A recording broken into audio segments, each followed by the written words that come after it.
Hello. Hey Darkleaf, hey Yuna, hey October, hey Lemon, hey Cha, hey Starry, hey Eliko, hey Nippy, hey Agnolia, hey Fox. I'm late, yeah. What did I schedule it for? 2:05? I am late. I almost fell asleep at like 1:40, and if that would have happened, I would have been mega late because I usually don't take naps that are less than 40 minutes long. But I snapped myself out of it.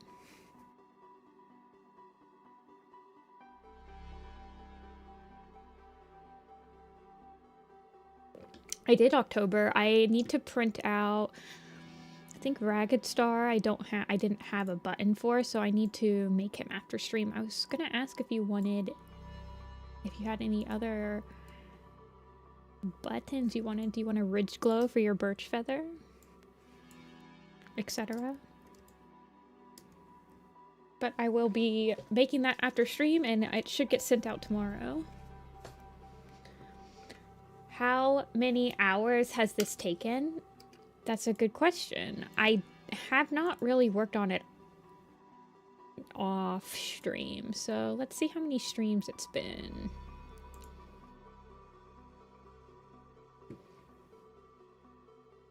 I work on it, I would say I work on it for about 3, I'll do a minimum, usually like 3 hours on stream. And so how many streams are there of me working on this? Let's see, 1, 2, 3, 4, 5, 6, 7, 8, 9, 10, 11, 12, 13, 14, 15, 16, 17. This is the 18th stream, so 18 times 3 is your low ball of how many hours it's taken me. 18 times 3. 54 hours, so about 60 hours. I mean, I don't think it's like a work week if you think about it.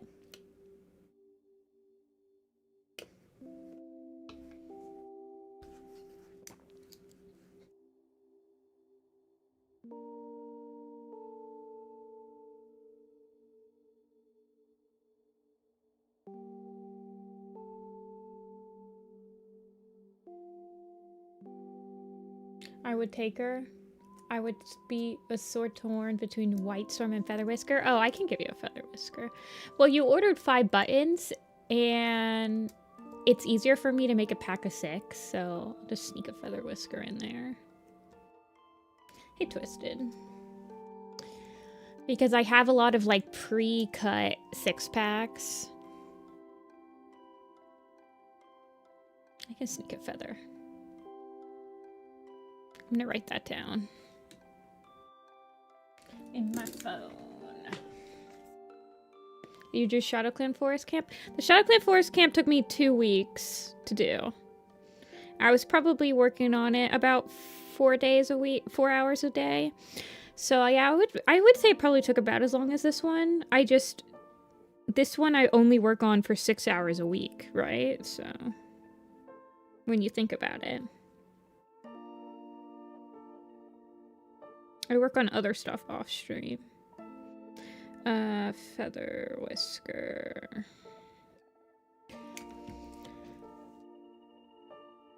But we'll see. I mean, I would say these take me about 60 hours to do is probably the average. The ones that took me longer... This one took me... I would say this is probably the second shortest one it's taken me. Well, I don't know what camp to do next. I did at one point ask which one people would want next. Did I do that on a... Here, I'm gonna do a Tumblr post. Everybody will know what it means. So, hold on.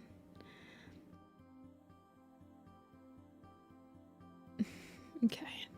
Let me do a... Can you do a poll on Tumblr anymore? Wait, can you not do a poll on Tumblr anymore?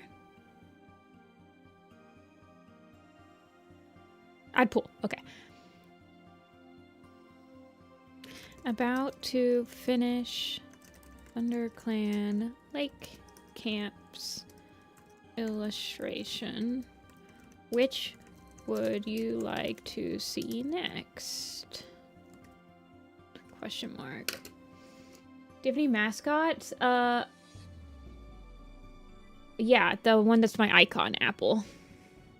She looks like this. She's had the same design for about 10 years now, but she went through a couple of iterations. Hold on.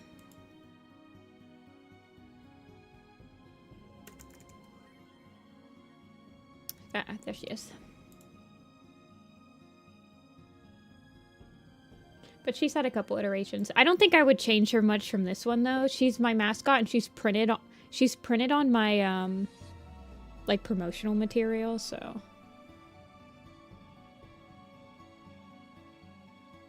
I really don't think I'd ever change her that much.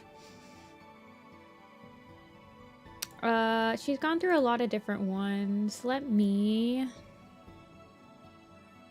see if I can find... I don't know if that picture is on this computer. Oh, wait. I think I have a really old DeviantArt picture. Hold on. My characters.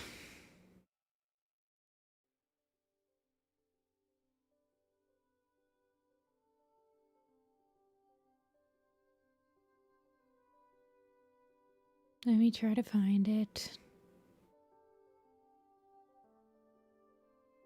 I thought I had a picture that was like showing all of her iterations. I don't know where I put it. But she's had the same ref. Her ref from 2016 is... I basically solidified her design in 2016. And she hasn't really changed much since.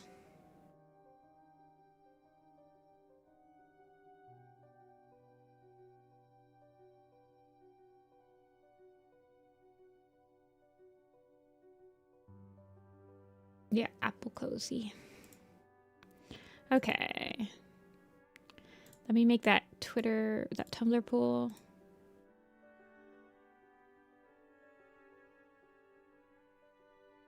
Would skipping arc 5 remove important lore bits for the following arcs? Not really.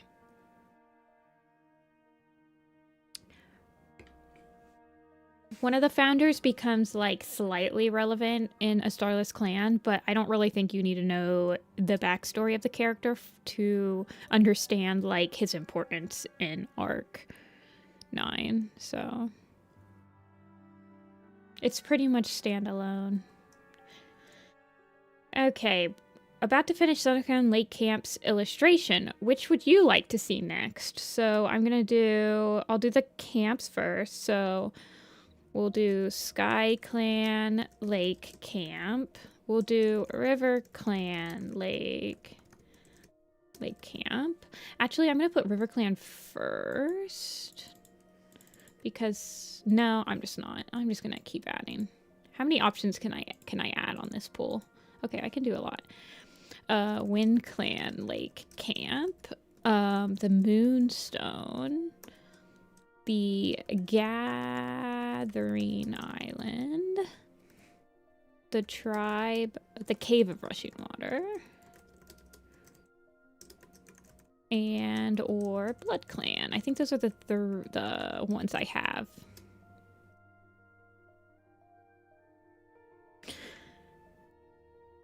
Seven. Okay. I'm gonna post this without tags because I don't play by your rules. I'm gonna reblog it to the Warriors Project.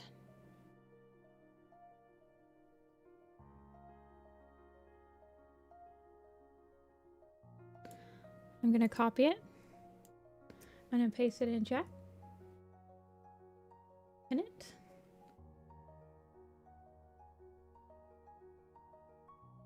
Can I see the results without voting? Or do I have to vote on my own pool?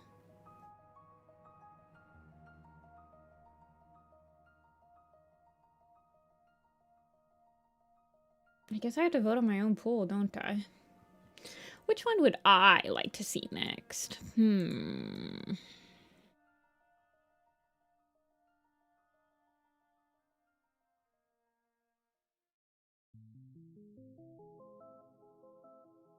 Tips on finding a mascot?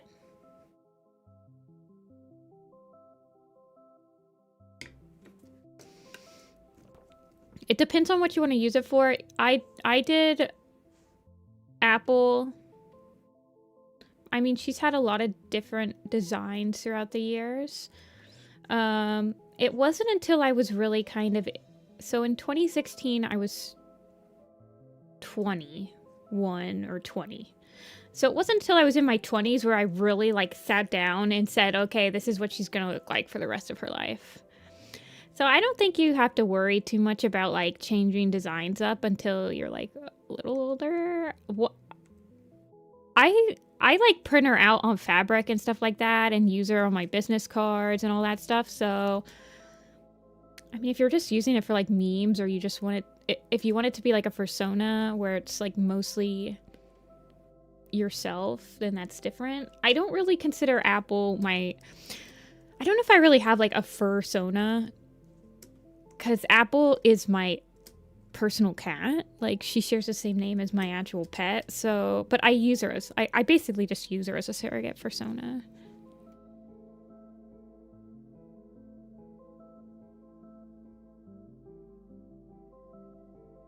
So I guess it just depends on what you want to use the thing for.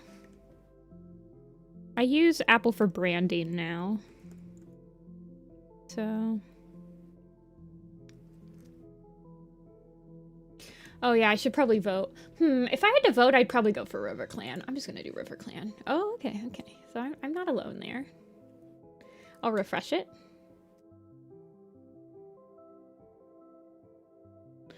I'll refresh it a couple times for you guys. I don't abide. Wait! What the heck?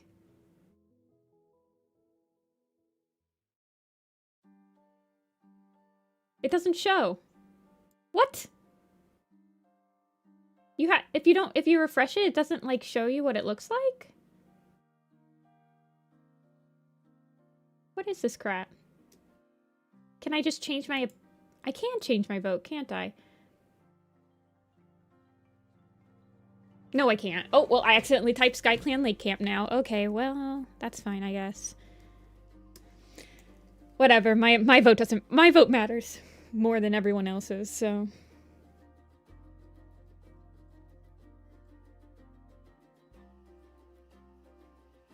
I just want to draw a persona / mascot to be something I can draw easily and represent myself as.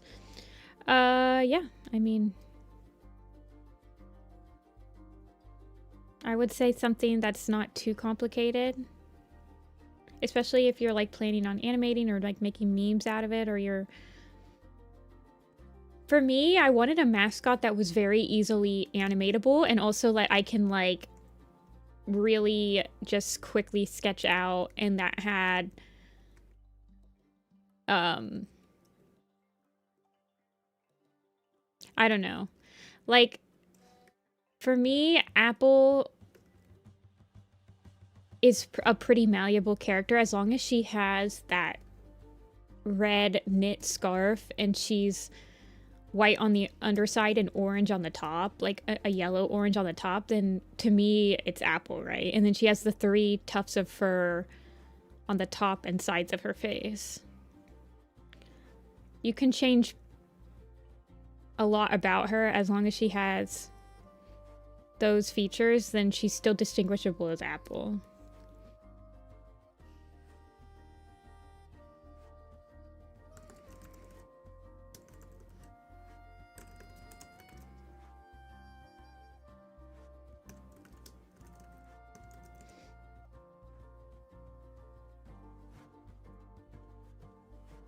But I wouldn't worry too much. I think, especially if you're younger, it's natural to change up designs and stuff like that. Apple's not...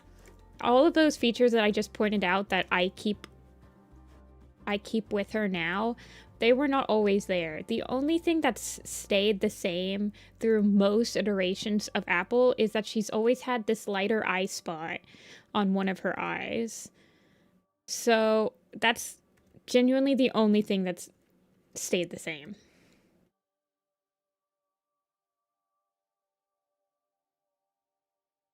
I think it's very natural for a mascot to go through a lot of iterations.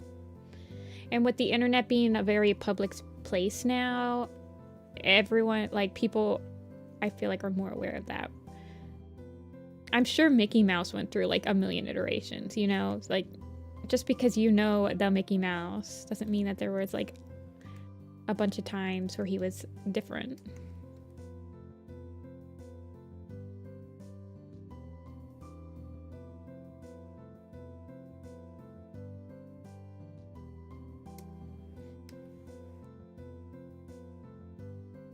Yeah, I wouldn't worry too much. You should just make one that you like drawing.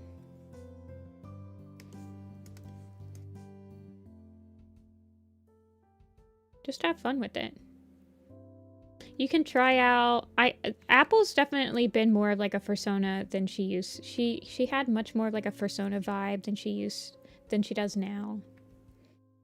I wouldn't overthink it too much. Just make a design that you like. If you don't like it in a month, then change it.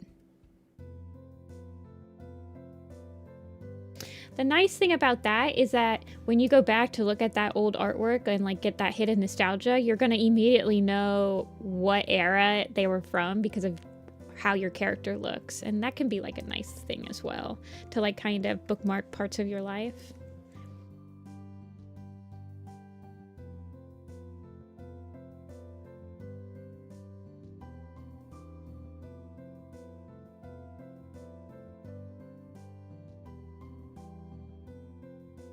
Like my neon green apple moment.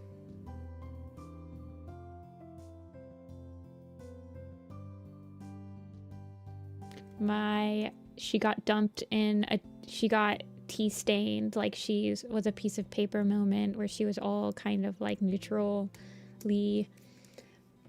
when I was trying to combine the green and the orange, and then I just dropped the green altogether.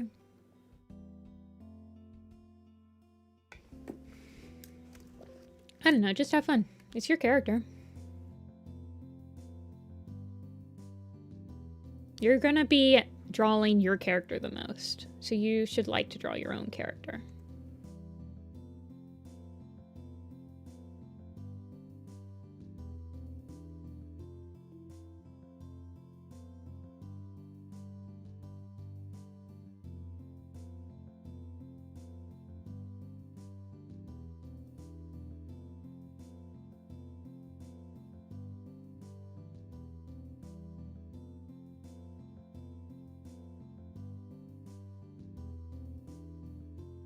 Am I good at drawing humans? I can draw them. I wouldn't say that I am always satisfied with how they turn out, but I feel like most of the times they are passable. I have a human account where you can see my human, like my anime fan art.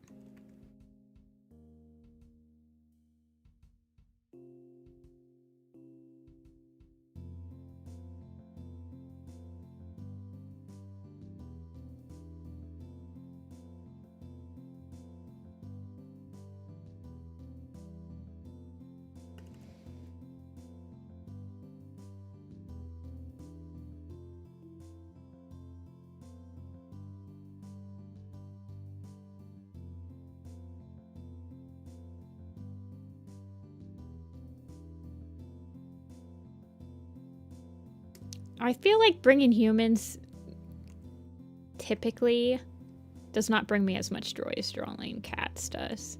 Drawing cats gives me great joy.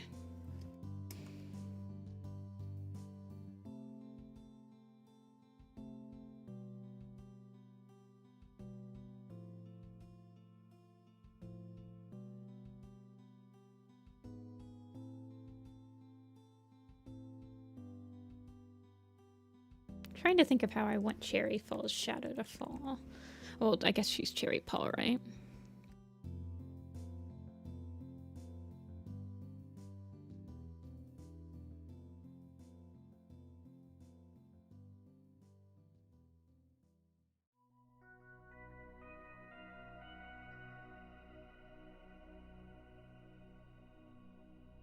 that's fine, I guess. I don't know.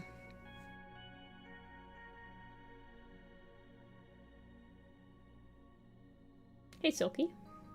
Hey, Maple. Welcome in, welcome in. Oh, let's refresh. Let's see what the... Let's see. Blood Clan Alley? Really? You guys really want me to do that? Also, I'm sure that... Well, there ain't 178 people on here, so some of these people probably don't even know I'm streaming my live reaction to the disappointment. This is... Honestly, this is why I didn't do a poll on Tumblr, because Tumblr just picks the one I hate. I'm just kidding. I need to do the Blood Clan camp. It will be a good portfolio piece. Tumblr is just trying to give me the experience that it knows I need desperately.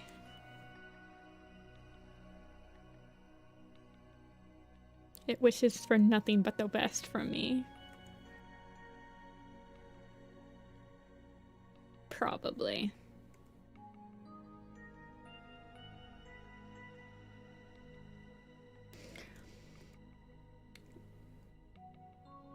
Currently reading the Seeker series. I read the first 2 books, I think.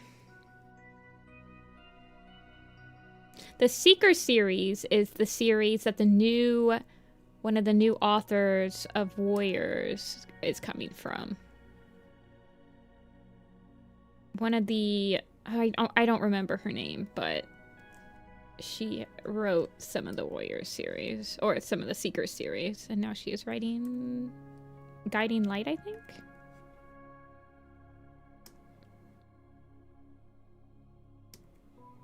I almost feel like I kind of... I mean, where's the light coming from? I almost feel like I kind of want her to have like a cast shadow on the log, even.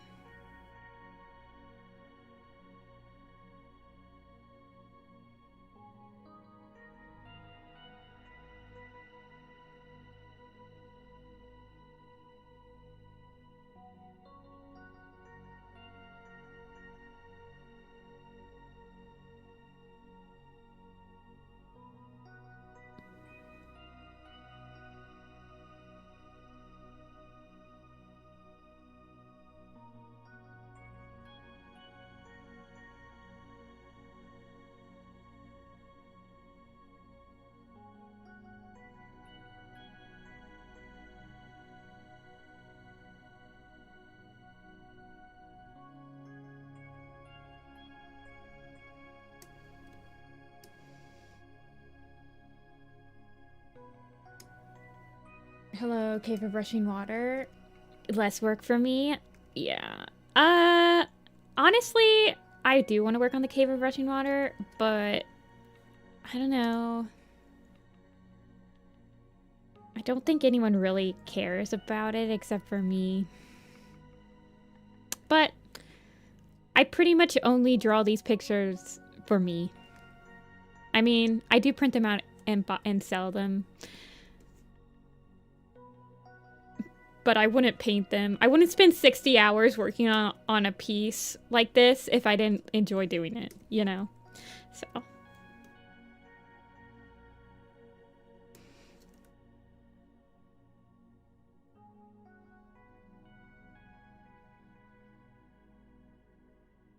If you guys have to sit here for 60 hours and watch me do the Cave of Rushing Water,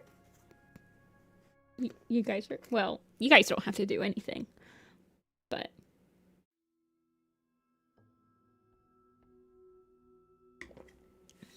Hey, Fishy. Welcome in. We are in the finishing victory lap of this picture. You're very close to finishing. I think what I'm gonna do is... Okay, I need to start combining the cats in there. So let's start with Dust Pelt.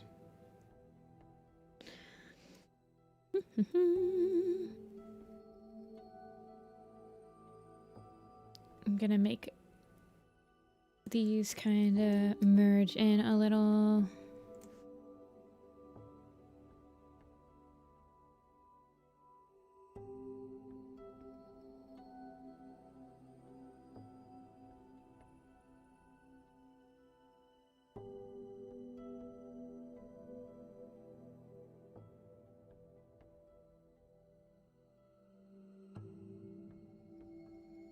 I think what I'm gonna do is kind of pull that down like this. It'll disappear behind the branch, and then I'll extend the line art down a little.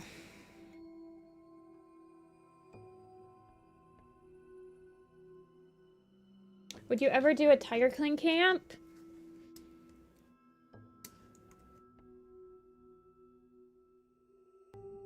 Nothing is impossible, but I do not have any plans. The 7 illustrations that are on this poll, which is pinned to the top of this stream if you want to vote and make your voice be heard, these are the 7 ones that I will be doing before any other ones, period.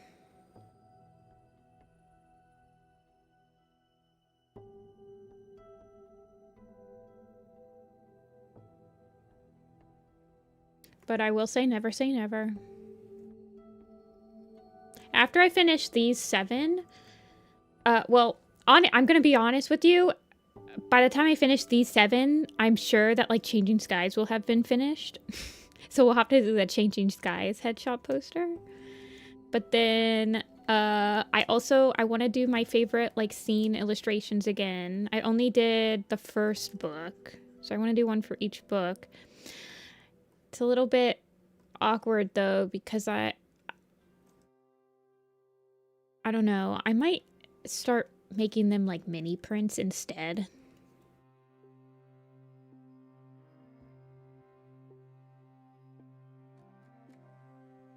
It depends.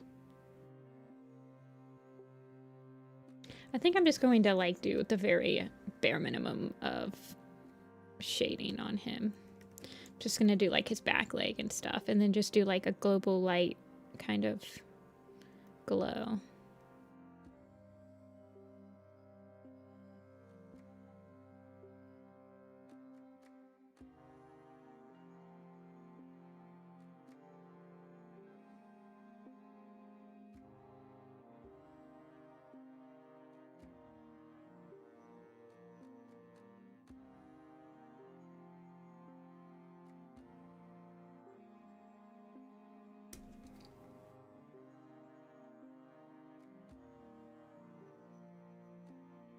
I've only... Wait, hold on, what?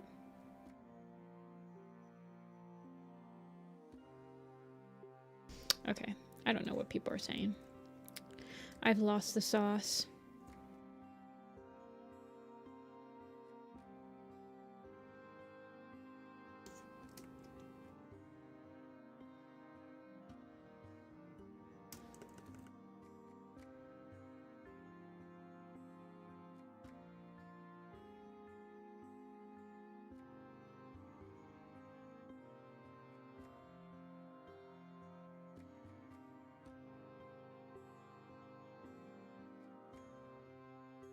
Okay, dust pound, bracken fur.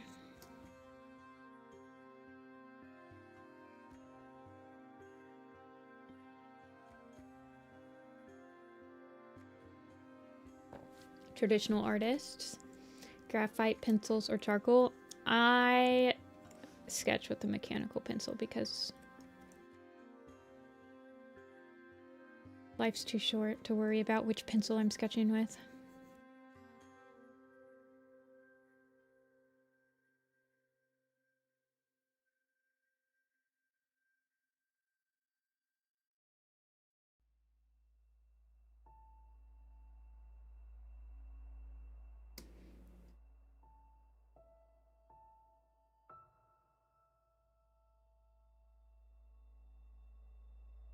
Okay, almost done.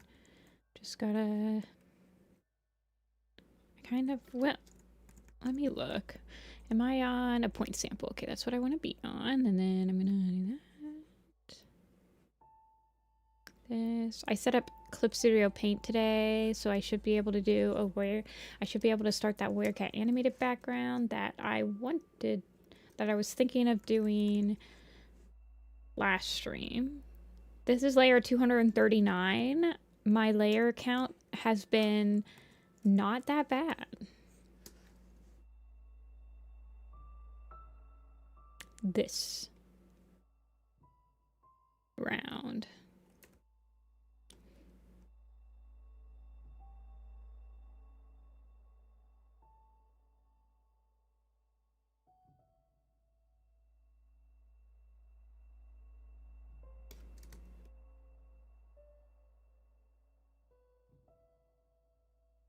All your programs would kill you if you had that many layers. Photoshop works in mysterious ways.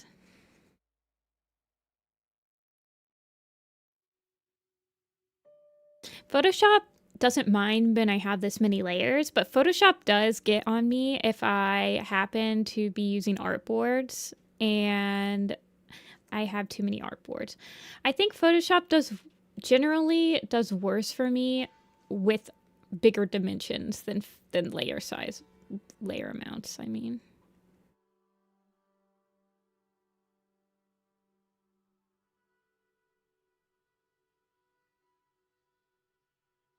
Don't over-render my baby boy, my precious bracken fur. My absolute unproblematic fave. I'm so sorry you got demoted into the background of this piece, my boy. My boy.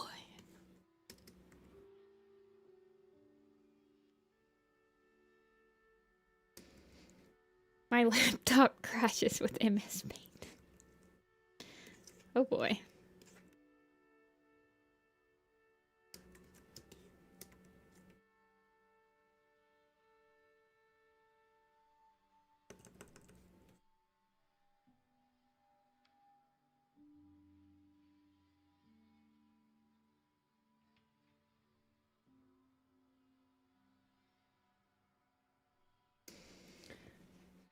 I don't want to be mean, but why did people like Brackenfur again? I don't know. I just like him. He's a good boy. He's supportive. He's smart. He's cute. And he's just nice. I don't need another reason. He just makes me happy. And I want to see him happy.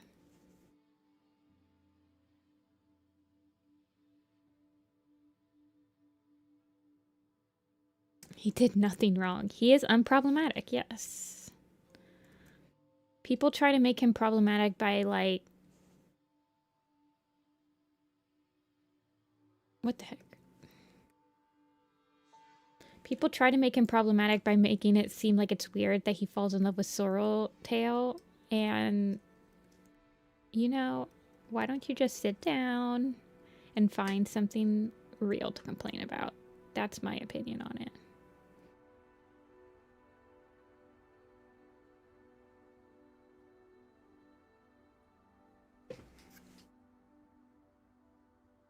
Firestar's up here. Boop.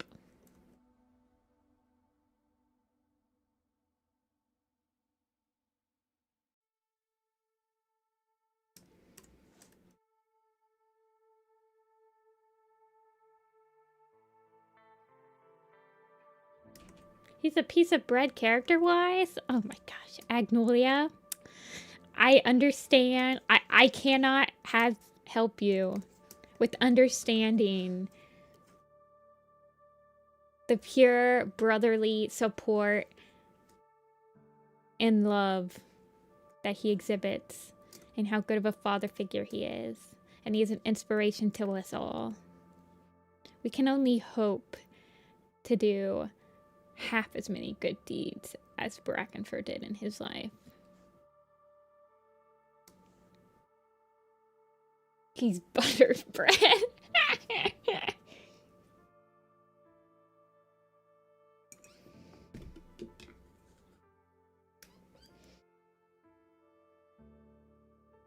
Wait, I'm refreshing. Oh, the moonstone. Wait, hold on. The moonstone's coming out.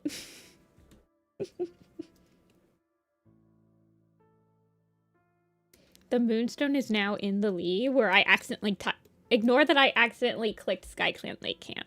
I actually don't know. I just find this fascinating. part of me wants to alternate. Like, this is definitely the camp everyone wants to see. So do I really want to do, like...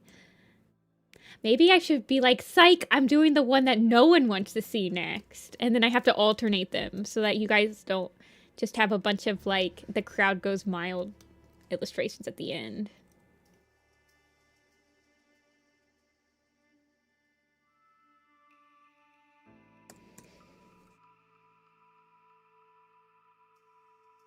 I lied. You're actually getting the one that no one wants to see next. And I didn't tell you guys that because I am a trickster. Psych, you get WinClan. You got WinClan.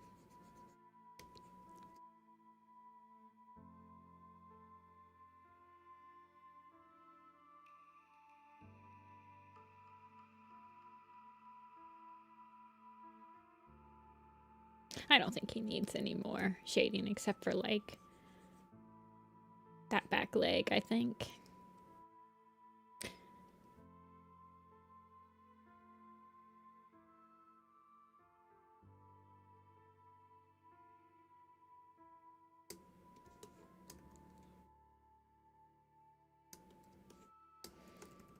Is something here, or did I just, like, forget to render those for no reason? I think I just forgot to render them for no reason. That's fine. That's what this today is for. Today is to pick up all of those little tiny details where you're like, huh, I guess I never finished that because I'm a weirdo.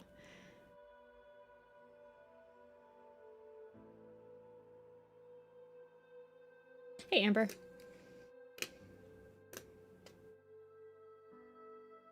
I told you where Firestar is, Fishy, and...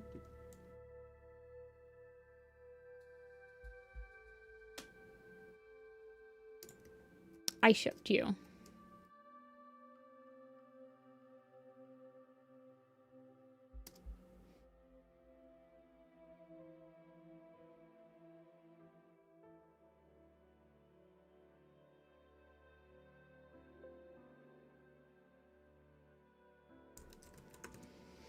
I know, you don't seem to be a very good listener. Remove Firestar from the picture?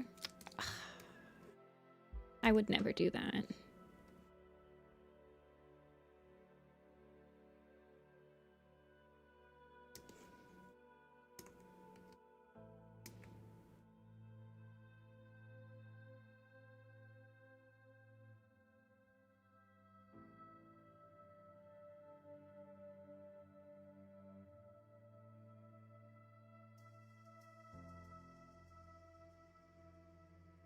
Miss Mousefur. I'm going to put the names up to help some people that have not been here in a while. I can't be on too long, so I really got to do work today. Friend finished Thunder and Shadow. You will have to let me know your thoughts. We should get in a call sometime soon. Honestly, I think I'm just going to keep the shading like down here. And then maybe a little bit on her. And that'll be good for her. Are you guys doing Hawkwing's Journey next? This is the most I've enjoyed a warrior book since the first series. Thunder and Shadow is really solid. A lot of people like Thunder and Shadow. Shattered Sky is really good. I'll be interested to see... I feel like the last half of A Vision of Shadows... I honestly enjoyed it upon the second read through a little bit better, but I also skipped huge portions of the books.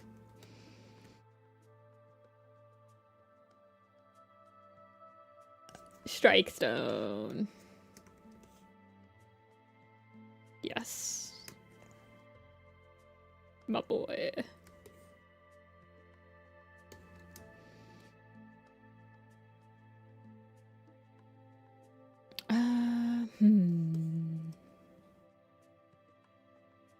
I guess that's fine. And then I'll darken up this.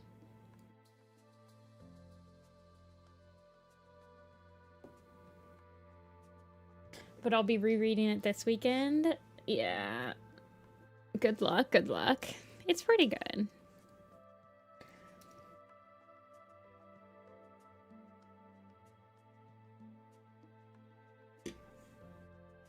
I read page 1 of Bramblestar Storm, skipped the last page, and then finished. And that is definitely one way to read a book.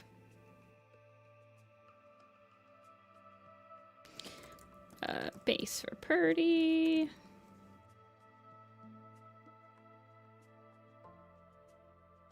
Really interested in seeing how she reacts to Shattered Sky. Fully viewing Needletail as a villain. Okay, see, that's what I did too. It will be interesting. I'm glad to see... Honestly, she is really horrible to Violet Paw in Thunder and Shadow. It's insane. And the fandom does not realize... Like, it feels like the fandom...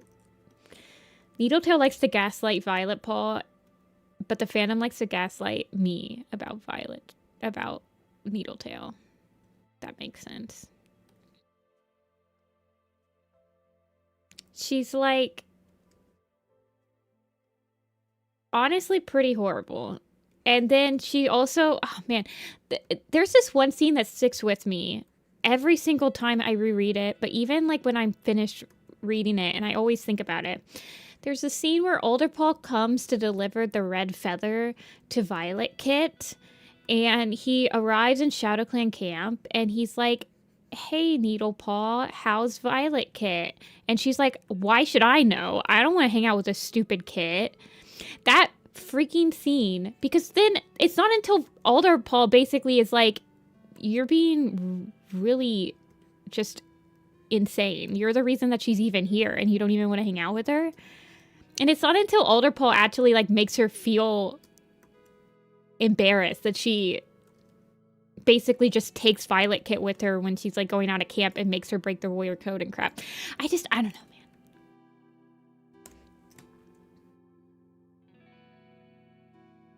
She has one moment where she, like, puts up or shuts up. And because she has that one moment at the end, like, she's allotted as... I don't know. I feel like she should be in the Dark Forest. I'm not gonna lie. I think that'd be really interesting.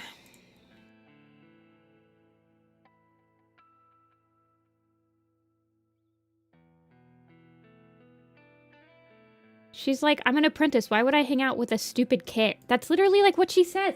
I'm telling you, that's exactly what she says. Hold on, I'm getting the book right now. Thunder and Shadow. Here it is. I have it in my hand. She goes...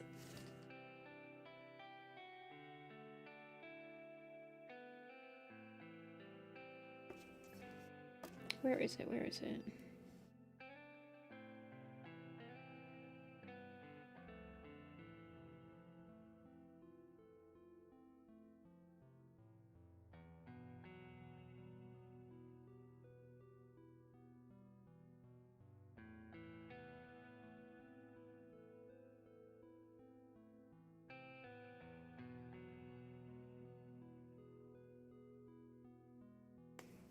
Also, I hate the way that they treat Little Clown.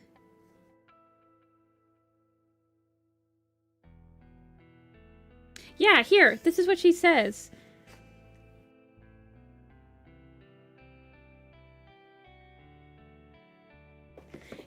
Alderpaul ignored her boasting. Needlepaw is boasting. He says, how is Violet Kit? Is she okay? Has she settled in? And Needlepaw goes, how should I know? She's in the nursery most of the time. And then he's like, but she comes out to play, right? And she says, of course she comes out to play. She's a Kit. What else do Kits do? And then Alderpaul's like, do you play with her? And she's like, she's a Kit. I don't play Kit games. And then Alderpaul is like, but you helped find her. Doesn't that make her special to you? And then Needlepaw is finally like, well, do you play with Twig Kit? And Alderpaul's like, yeah. And then Needlepaw's like, I'm training to be a warrior, not a medicine cat. It takes up all my time. And then she, like, changes the subject. I hate how she freaking acts, man. It's just like, ugh. I spit in your general direction. That's how I feel about Needlepaw. And then she just ignores Violet Paw when they're in the kin together after she, like, falls in love with Rain. I can't, man. Ridiculous.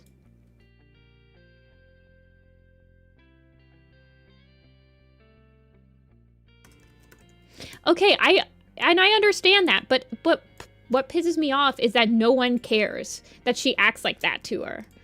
No one cares that Needlepaw didn't actually really consider her a sister that much until Alderpaw basically made her feel horrible about it. Like, it wouldn't bother me if the narrative... This is what bothers me about Warrior Cats mainly, when the writing is subpar. It's when the writing is subpar and then they pretend that it's not, and they pretend that they wrote something completely different than what they wrote. Like,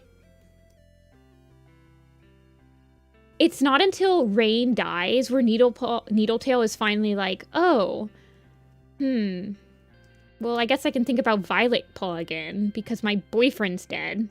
I just... Ugh.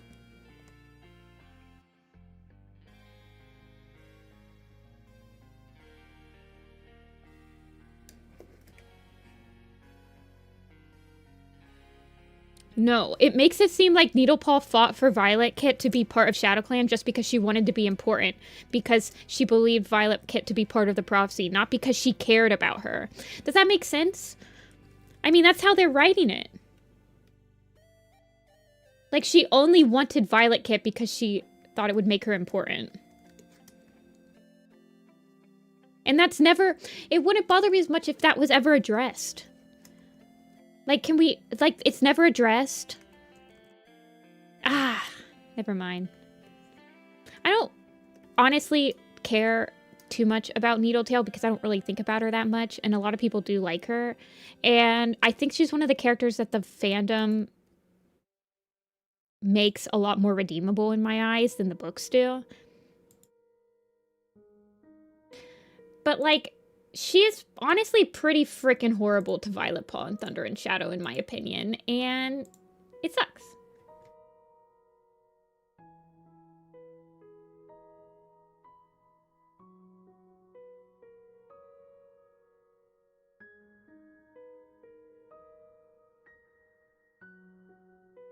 What is happening up here? What did I do? Thank you. I like the concept of Needletail. This is my problem with the Vision of Shadows, is that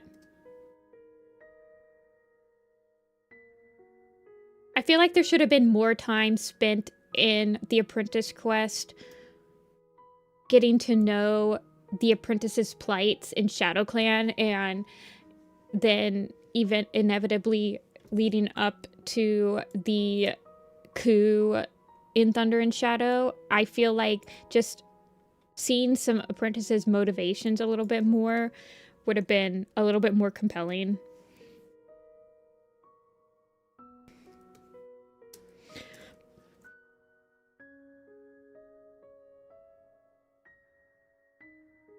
Fandom Needletail doesn't piss me off as much as, like, the book Needletail, so... But, man, can I not stand her every single time I reread A Vision of Shadows? I'm like, this girl freaking sucks. Oh, brother, this guy stinks. That's me.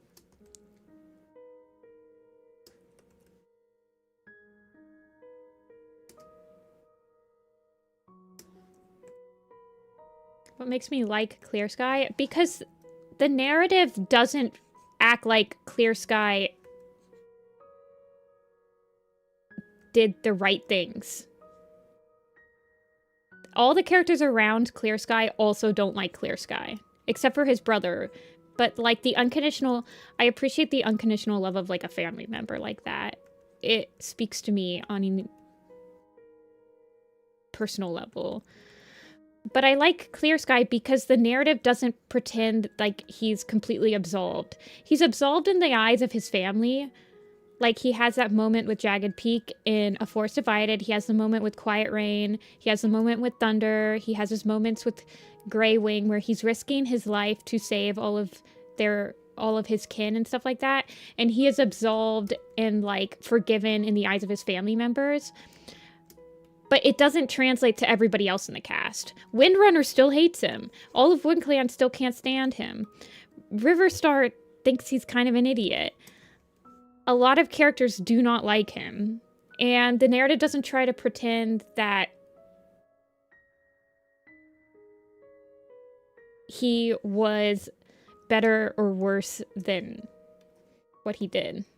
So I appreciate the follow-through that his actions have consequences.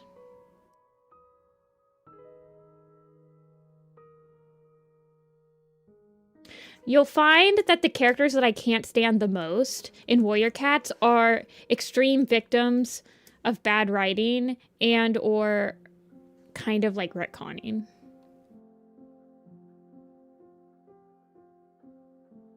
Those are the most frustrating characters for me to read.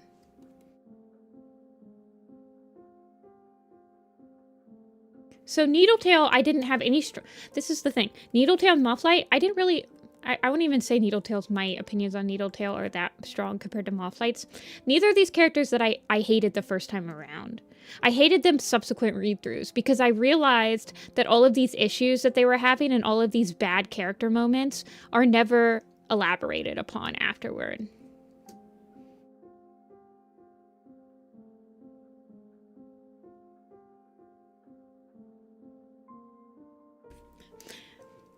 Those are like the characters I can't stand in Warriors. It's kind of why that's kind of why I don't like Shrewclaw. Because Shrewclaw says all these horrible things to Tallstar, blah, blah, blah, blah. No character ever reprimands him. Everyone just is like, oh, just ignore it. And then he just... Nothing ever happens. He dies and he gives Tallstar a life. And I'm just like, well... You can't even get like... Like, I'm supposed to think that that's a huge character arc because he's put aside his differences and accepts Tallstar as the true leader of Wind Clan because he's willing to give him a life. But, like, he never apologizes. So,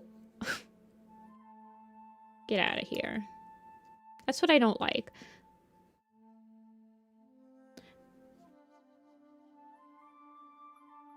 Those are the characters that I cannot stand.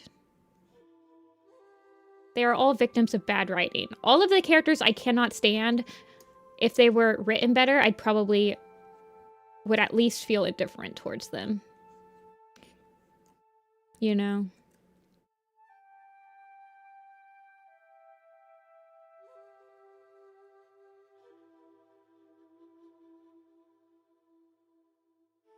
Clear Sky fights to earn a reputation of the people he cares about. See, this is the other thing I like about Clear Sky. It's that he doesn't care about anyone, except for he does have a strong sense of family, which I find is interesting because he pushes away his family, yet he has a strong sense of family, like with Storm and Thunder. And all of the actions that he takes, I can find fairly simple kind of Occam's razor reasoning. Like him pushing away Storm and Frost because he has all of this, like, he remembers how tough and how hard it is to watch cats in the mountains struggle to survive and slowly die from starvation, which is like a horrible way to go. And he has all of this like pent up fear of watching cats that he like loves and respects and considers like family die like that. And so he turns it up to 11 and is just like, well, I'm gonna ban you because I don't even want to see it, you know? And so, yeah, that's stupid, but I like that you can tell that that's exactly what he was thinking. I respect it.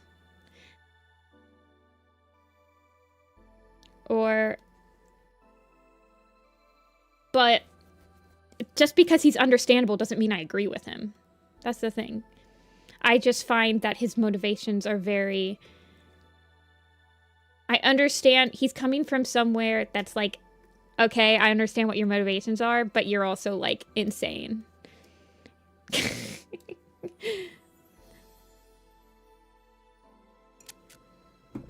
Yeah, Amber. Except I don't know why he killed Bumble and Misty. He just hates women. We can't all be perfect. We can't all be Brackenfurs. Some of us have to be problematic.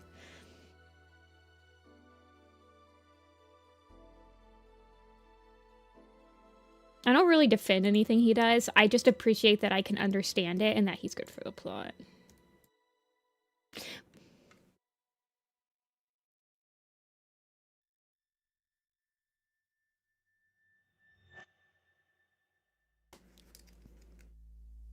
That's fine, Nippy. You don't have to like him. I don't try to make anyone like Clear Sky. When people ask me why I like his character, I tell them, but I don't do it to try to convince you to like him. I'm just doing it to explain my thoughts.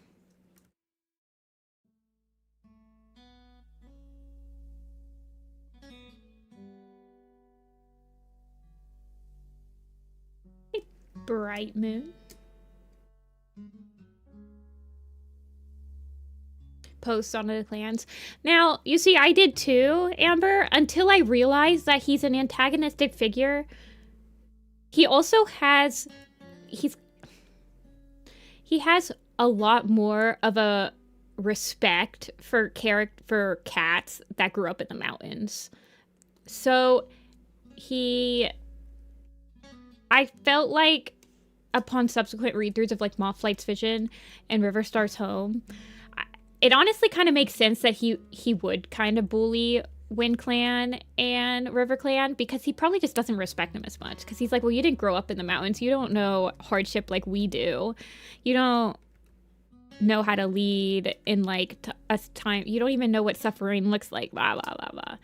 But at the same time, if you're reading Mothlight's Vision again, after you know the twist that happens at the end, you kind of realize that Clear Sky doesn't really do anything bad in that book. Windrunner just has major beef with him, which is understandable. He did kill a lot of cats that she did grow up with. He did not grow up with those cats.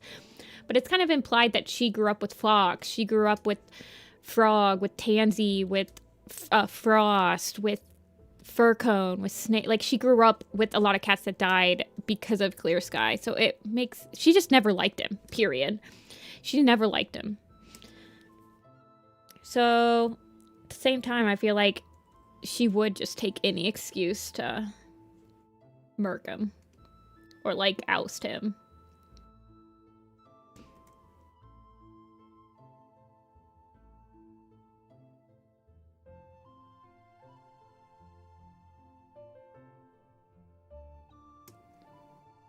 Yeah, I agree with you. It does... Honestly, Clear Sky... I remember I stopped reading Mothlight's Vision for the first time that I read it because of Clear Skies. Like, I was like, why is he the villain again? This doesn't make any freaking sense. But then when I knew the twist, and you read it again, and you're like, well, he's not really even doing much. Wind Clan says that Sky Clan is stealing prey and is not respecting them and is causing issues. But then you read it and you realize, no, they were never stealing prey. He was telling the complete truth. He's like, we're not stealing prey. I don't know why you have such freaking beef with us. And then he's also, it's kind of understandable when he's like, the medicine cat thing happens and he's the only clan cat that has to like welcome another person into his group because of it. I would be kind of pissed too.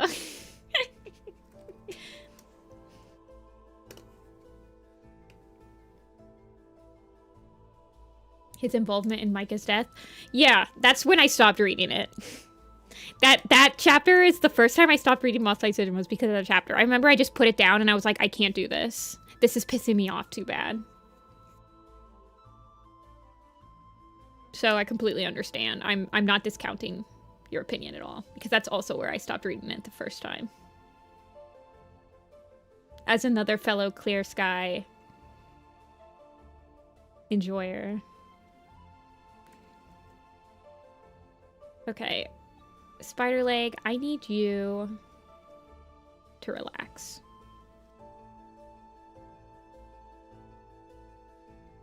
I need you to, like, I don't know what I need you to do.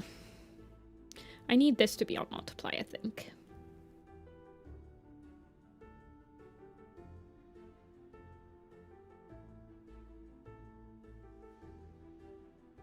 Did I say Clear Sky? I meant Spiderleg. I'm sorry, Spiderleg.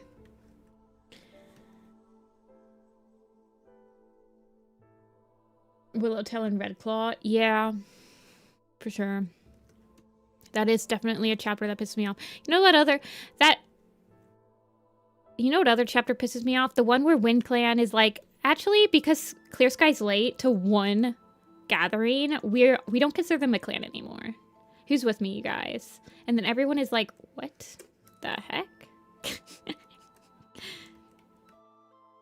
Windrunner really pisses me off in Mufflight's vision. I'm not gonna lie.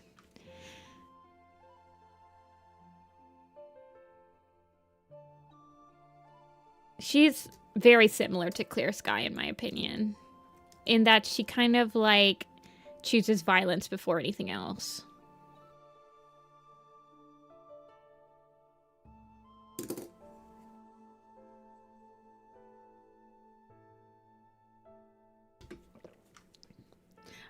Yeah.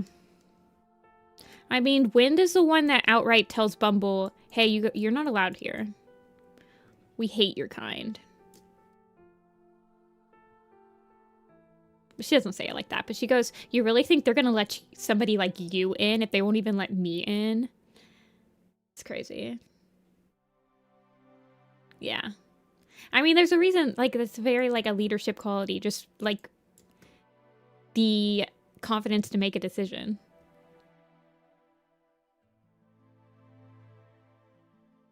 I appreciate that all the leaders are, like, slightly different from each other. For sure.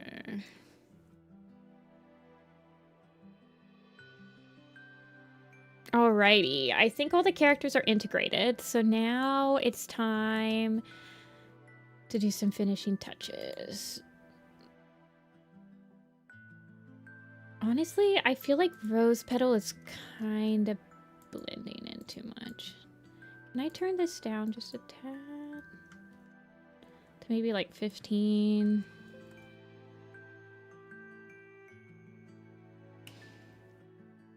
Oh, I like it at 20. Okay, hold on. I'm just going to...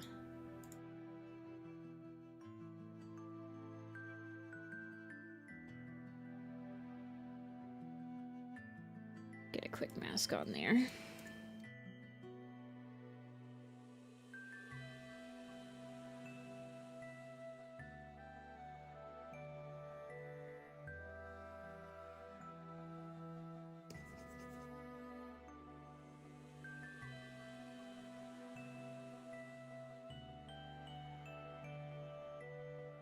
Hold on.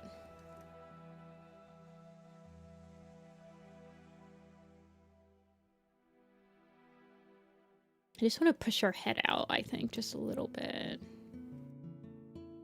I'll put the names back up.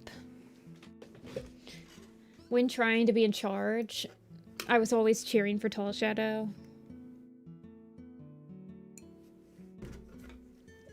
I like Tall Shadow.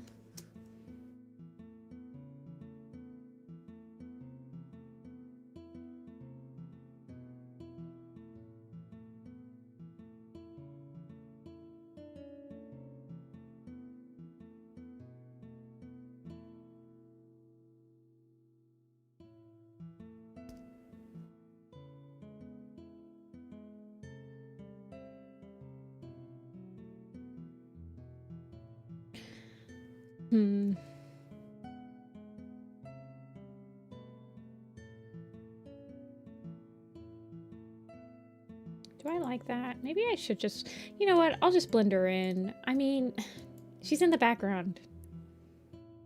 No one's gonna be looking at her. She just needs to be... I mean, she's not blending in too much. You can still see the outline of her. Fog.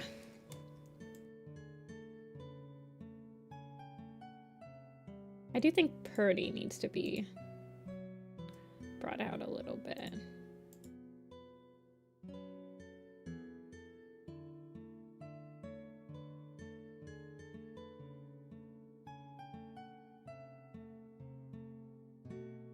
Mouse for 2.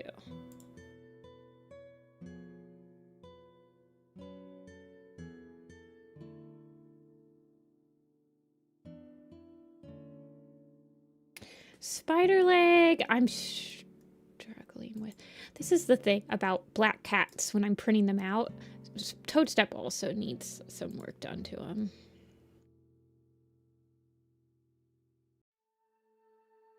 Let me do a BG final touches section. That's on top of the fog.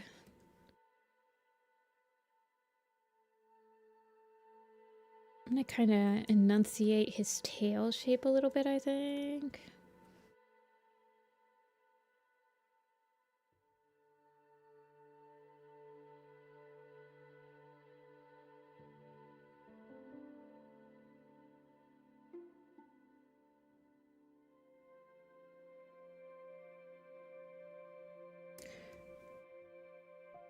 See ya, Amber.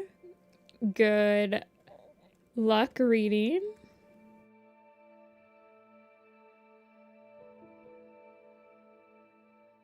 Nice to hear from you. Oh, Amber, are you still, if you're still here, I got into FWA, so we also should talk about if we want to hang out there this year.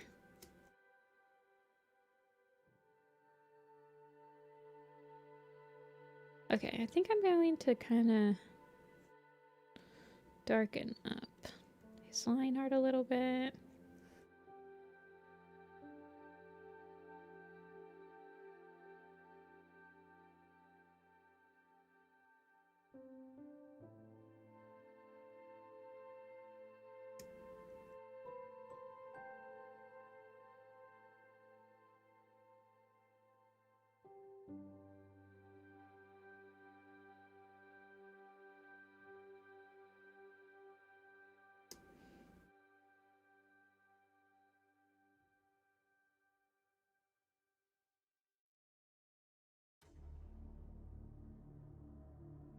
Rusty's face is hard to draw.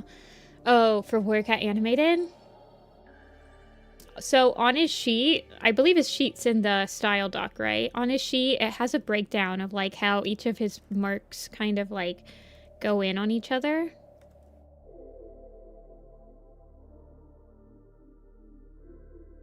That helps a lot. I actually think he's one of the easier designs to draw for Warrior Cats Animated, in my opinion. But it's just because he's so tied down.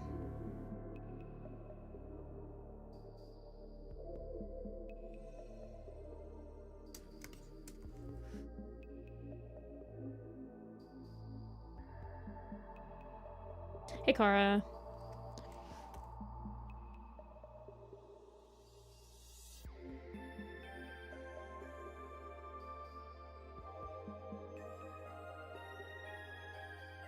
Always use the model sheet. If a character has a model sheet, I guarantee you, just as long as it's taken me to work on this layout, this illustration, that's how many hours went into the model sheet. It is always something you should reference. I'm gonna get his feetsies a little bit.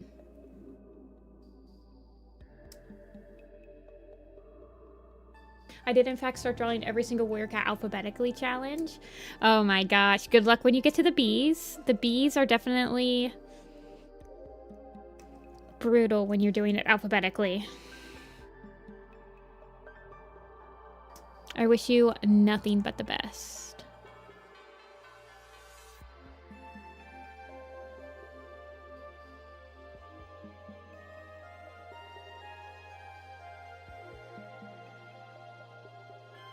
I think I'm going to give a little bit of rim light to Spider Leg. Wonder if that'll help me, kinda.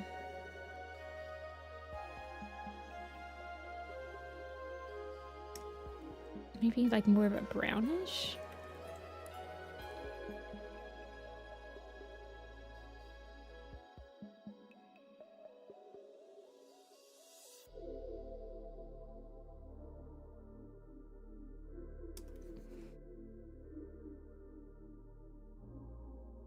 Honestly, he's so far in the background. I don't know. I think it's right here. Let me kind of edit this a little bit.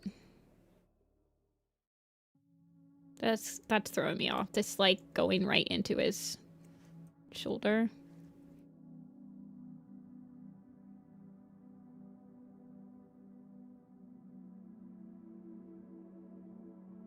There's just something about Spider Lake I'm struggling with. I think it's because this branch right here is about the same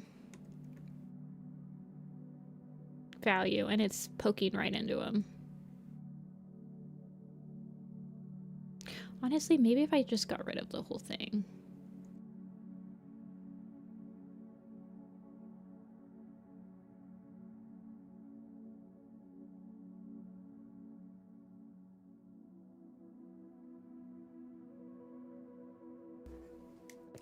Welcome, Anna.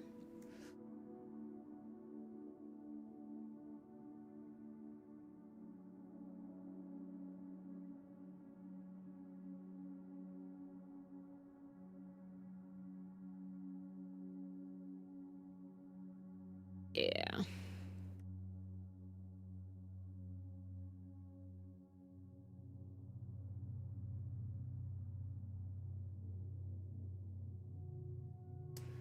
And then maybe there's a little bit on there. Yeah, I like that better. Now, what about mouse for here?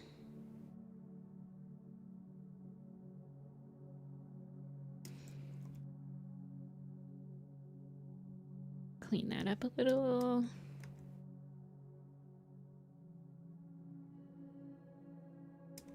I don't mind these ones too much.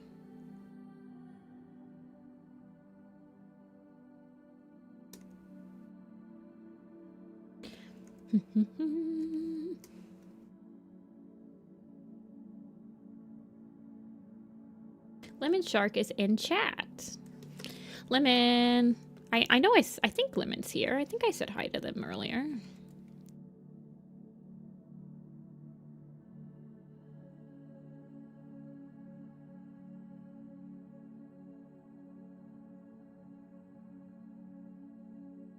Mouse fur is glaring.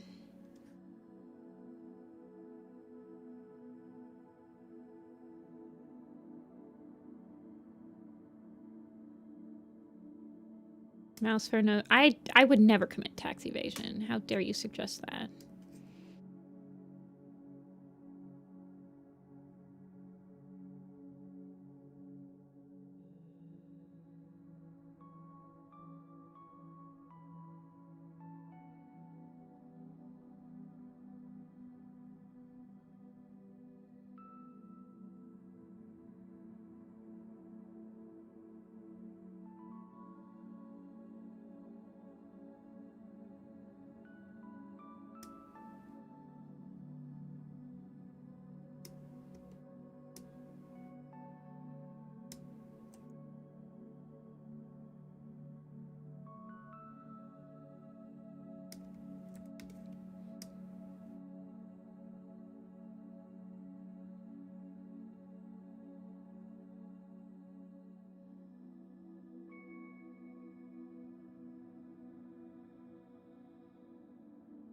I think I want this to be a little bit more lighter.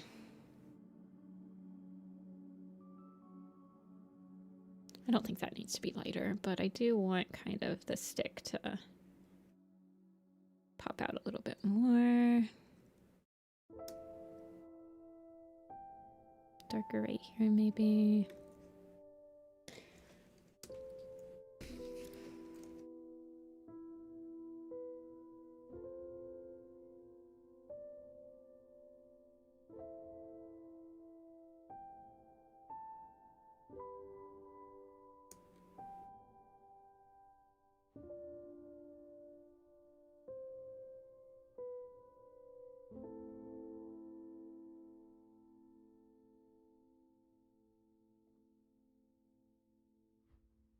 And then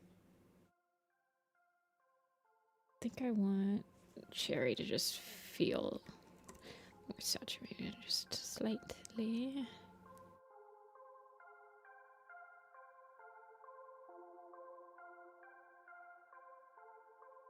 I'm gonna do the same to rose petal.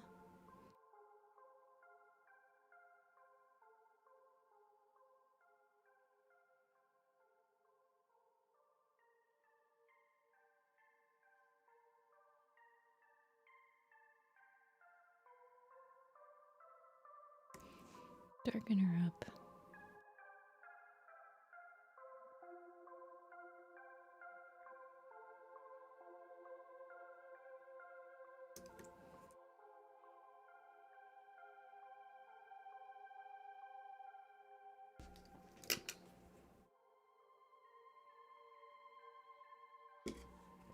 Moonstone is winning. It is definitely winning. There's 400 votes. Holy crap, that's a lot of votes. That's a lot of fish.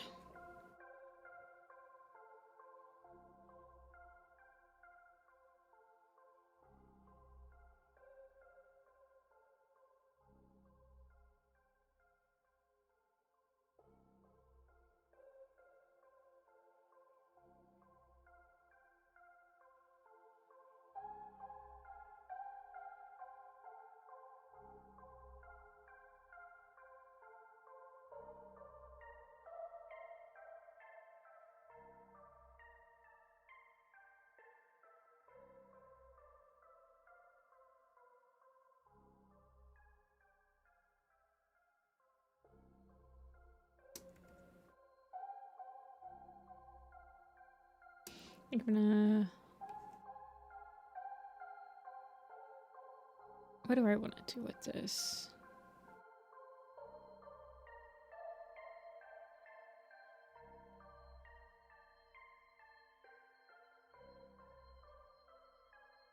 Honestly,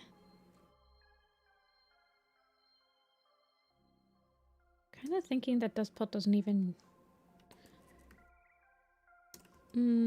I guess he does. I would like a little bit.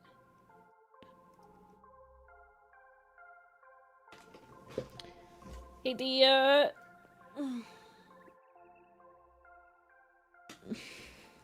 we're on final touches.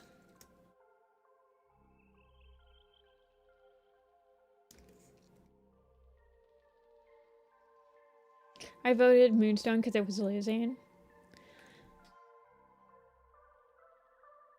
Fair enough. That's what my mom votes for. Whenever she joins stream, sometimes my mom will be on stream. Like, she doesn't join very often, but she says that when I do polls, she always votes for the cat that's losing. Just to give them a fighting chance. I was like, okay, Mom.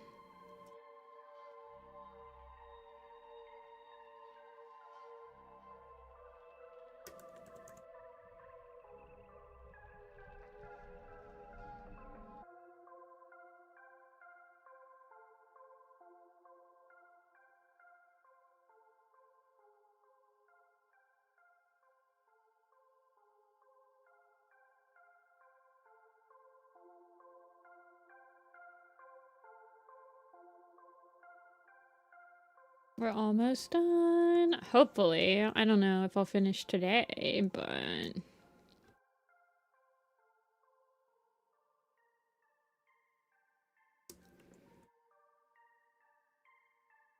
Okay. That's BG. Mid-ground.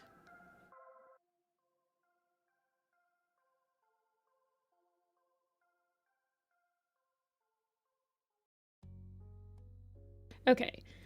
What I wanted to do on the mid-ground was let me put the line art at like 90, I think. Can I do a hard light on them, or is that gonna not look good?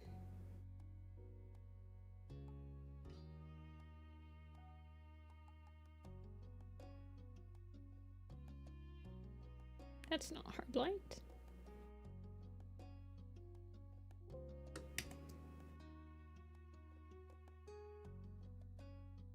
I don't see a difference. I'm just gonna switch it to normal and do like an 80% opacity.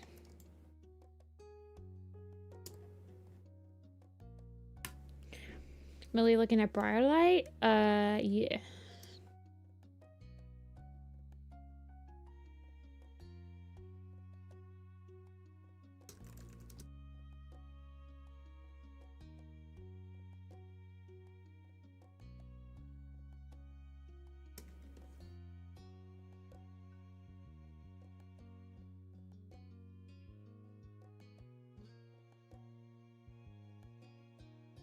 Trying to think if I want some shining.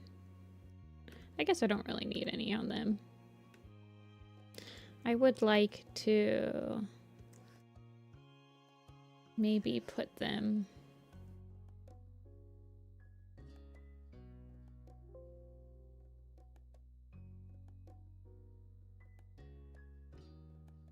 just ever so slightly.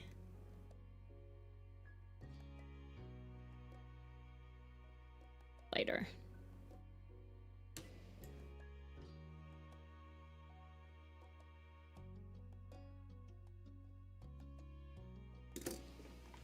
Say a hello.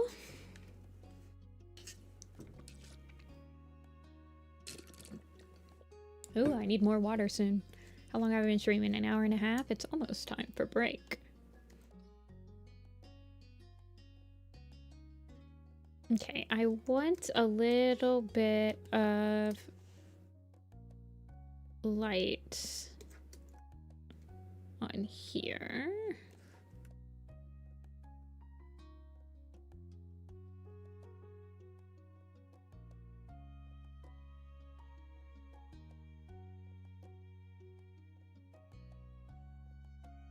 Maybe?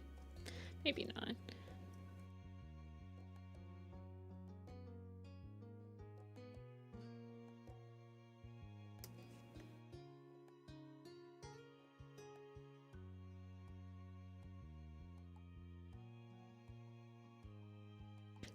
Let me clean up this a little bit.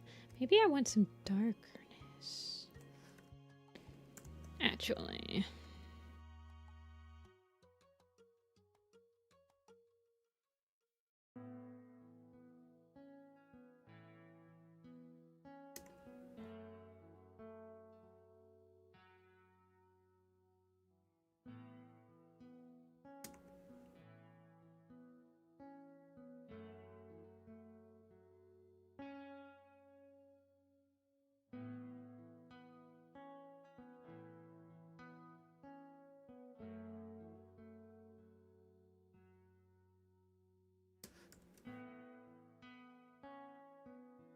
Just in time for the stream break? Maybe. I'm just gonna go refill my water, but I'm...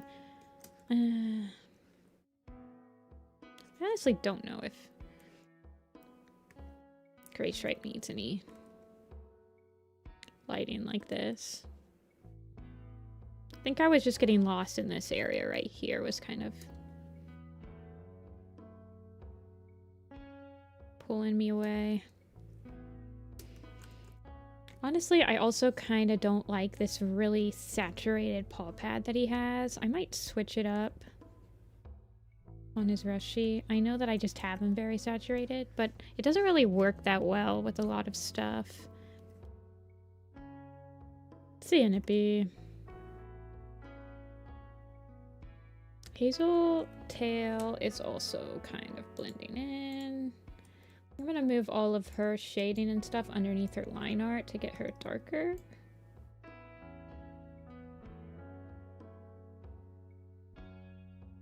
And then kind of just manually lighten her line art.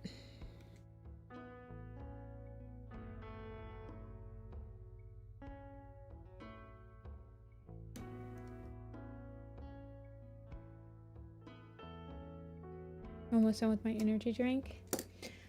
And coffee. I'm just finished with my second cup, so I don't think I'll get more coffee.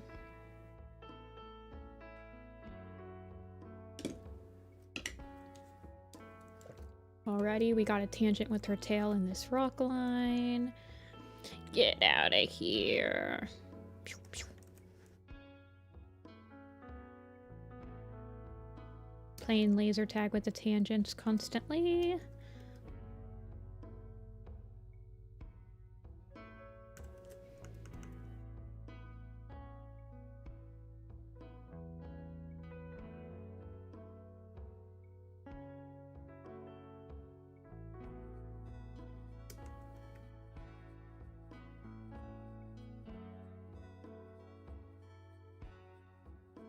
Now, Ice Cloud, I think, needs to just be more of a cream color. She's just... She just needs, like, a filter on her. She's just There's too much. She's standing out too much for just like a random background character.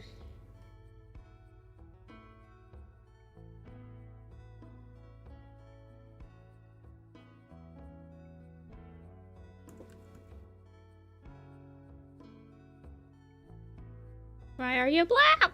I'm blue, da ba dee da ba da, da ba dee da ba da, da ba dee da ba da.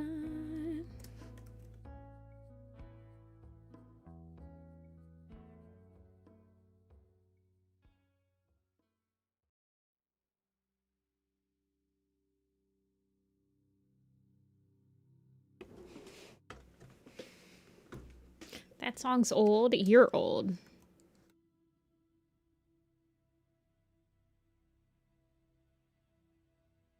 Fine, I'll do a better one. Blue lips, blue skin, blue the color. Isn't that like Regina Spektor or whatever her name is?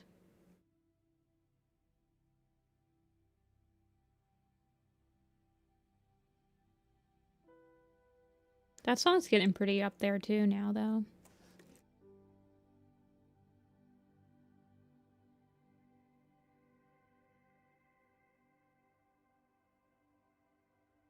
Yeah, we do have quite a few people that I could probably ban in chat today. I have noticed.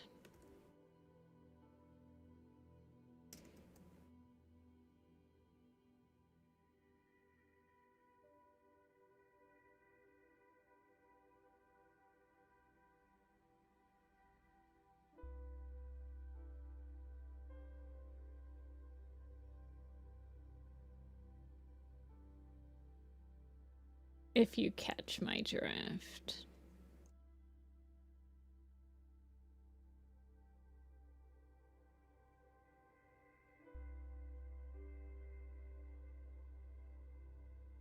I'm gonna tell you right now, and I'll say this because Dia's in chat, because Dia will understand. When I think of the Blue Lips song, there's a Homestuck PMP that's like iconic that used it. It's crazy. So I kind of just associate that song with Homestuck. Equius. Yeah, that guy. I didn't remember his name. I just remembered that he was the Sagittarius guy.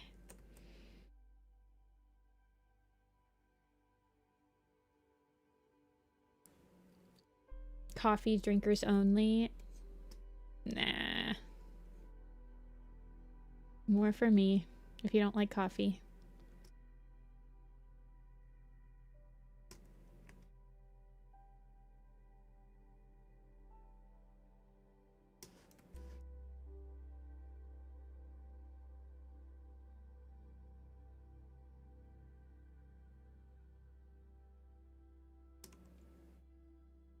I like to make their eyes and eyebrows like at least a little bit darker than the rest of the stuff around them, usually.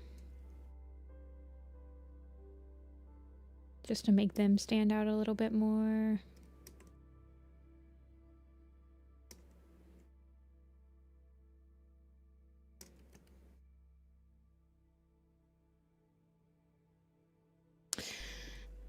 Fox Sleep, I'm struggling with because I feel like I guess he's not standing out too much. I mean, Squirrel Flight and Poppy Frost are like right here with like similar hues. I'm trying to decide whether he should feel more blended in or not. Also, I'm not liking Nice Cloud's tail now.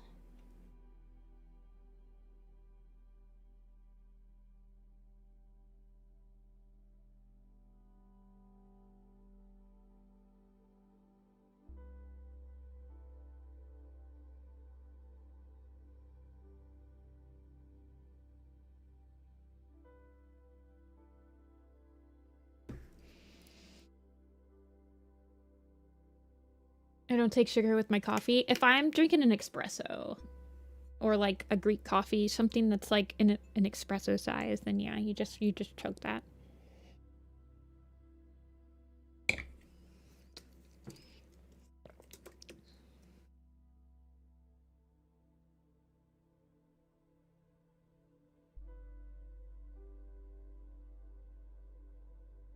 I'm a serial coffee drinker. I kind of am. It's bad. It's bad over here. Don't be like me, kids.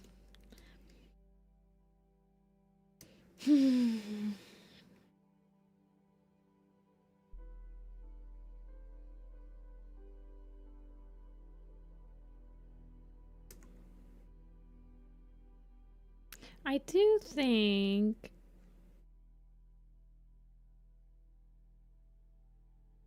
I want to lighten up his markings a little bit.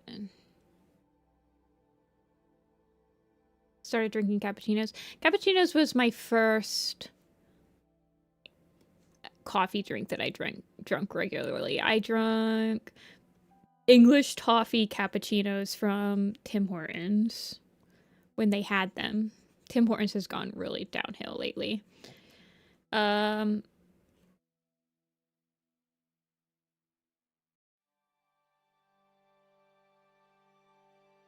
That was my first drink, but now I grind my own coffee beans. And I get fresh roasted coffee beans every 3 weeks.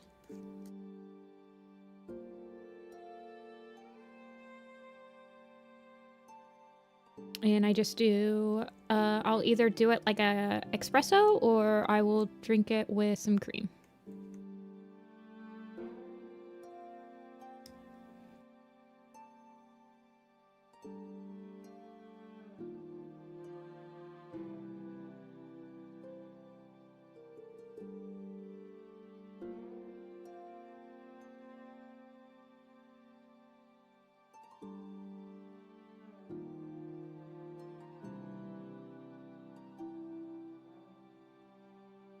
Why is his eyes so big? I just really, like, look how big Mouse Whisker's eyes are, and then look how, like, Foxleap, I think what's bugging me is that he's just big compared to everyone else. Like, I feel like he should be shrunk a little bit.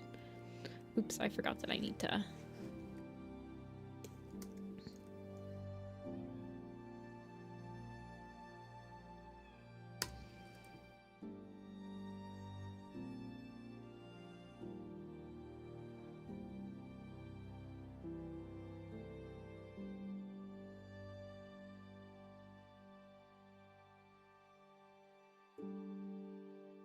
I think I ran into this problem, though, that when I shrunk him...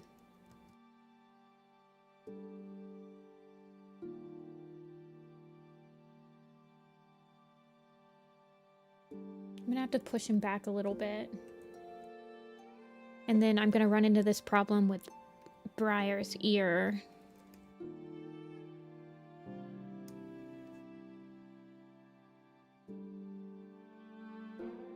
Which I can fix.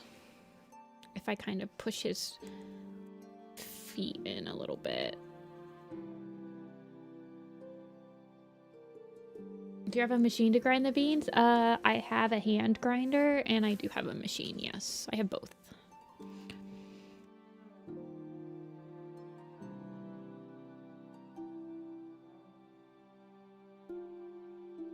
And I have a coffee machine and I have an AeroPress. And I have like a Greek coffee like siphon. I don't remember what it's called, but it's when you make Greek coffee, you like boil it on the stove and then you let it right until it's about to boil and then you take it off and you let it drop a little bit and then you pour it in. Greek coffee has like the grounds in the bottom like Turkish coffee. So you get that sludge at the end that I do not drink. But it's a nice cup of coffee. Real nice.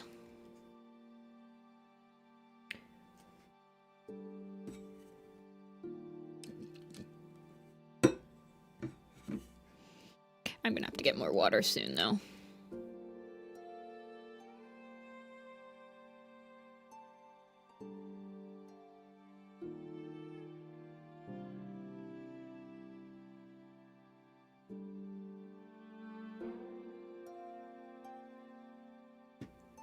Working on an animation? Well, good luck on your animation. Yeah, I think I like that better.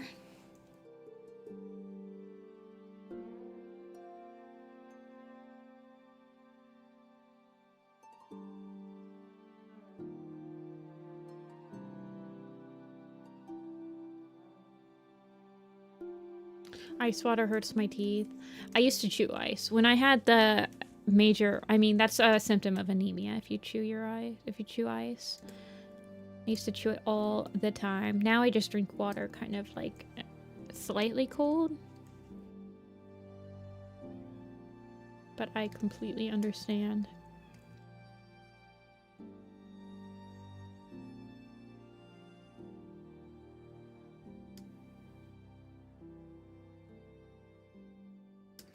Okay, Poppy Frost and your sissy. I kind of want to make it so that you're kind of on all grass, I think, right here. Maybe just all... I'm trying to think if I wanted to all be in the shadow.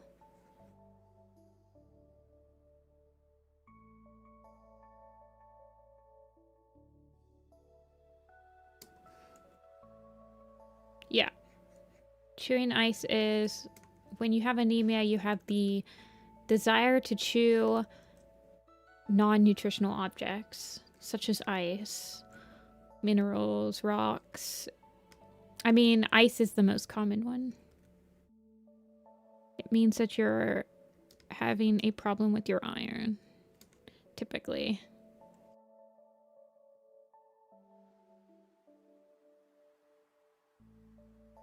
You'd be surprised. Some of you guys might actually have lower iron than you think.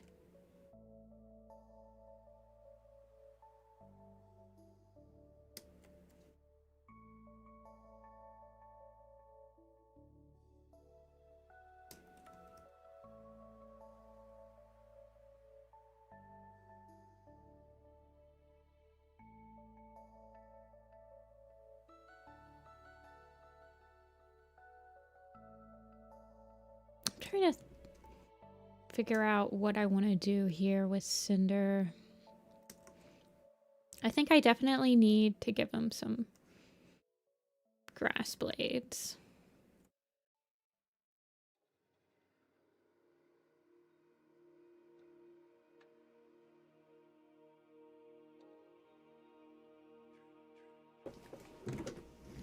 Like just chewing on random stuff. Here, you guys, I'm telling you the truth. Hold on. Chewing on ice.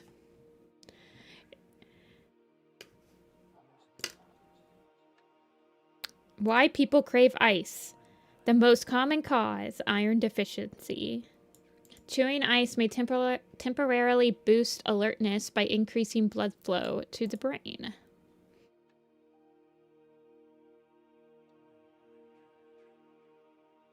But they do not know why. It's pica, which is craving and chewing substances that have no nutritional value, such as ice, clay, soil, or paper. Craving and chewing ice is often associated with iron deficiency with or without anemia, although the reason is unclear.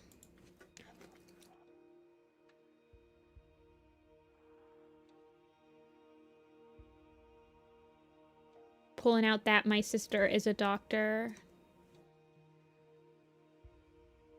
reasoning. But yes, I chewed ice I used to chew ice a lot when I was anemic. Like, pretty much the only drink I would go to Raising Cane's has soft ice. So I would specifically, when I was working at the UPS store, I would offer to go pick up lunch at Raising Cane's just so that I could get an entire, like, cup of soft ice to chew on the way back.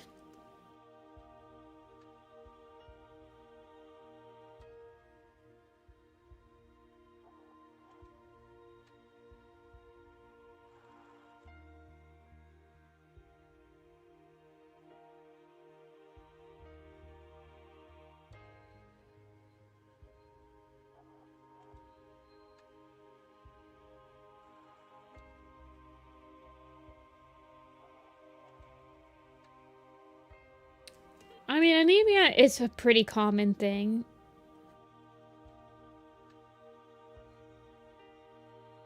Especially in women.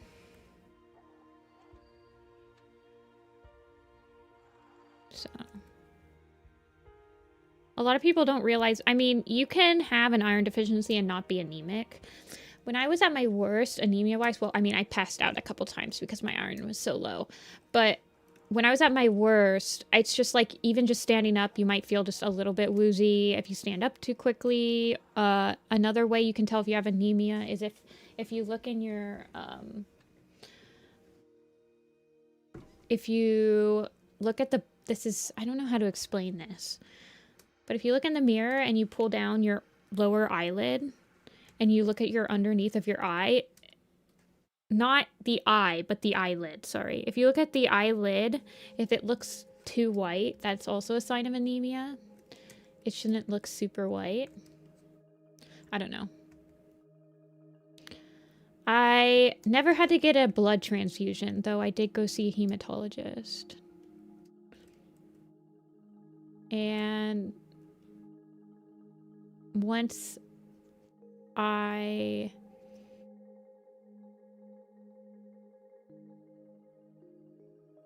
trying to think of like it's a little bit TMI, but basically I started taking, let me vaguely say this.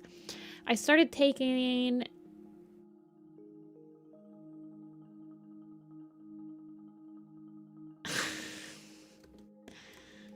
I don't know how to say it. When my spleen lacerated, yeah. It's basically, I was losing a lot of blood. Monthly. And so I got on medicine to stop it.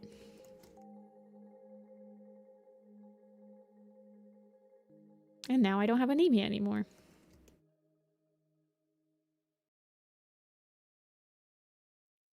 I don't know. There's like a lot of different ways that you can kind of like check for anemia. Other than, I mean, like I would get blood tests taken, obviously, but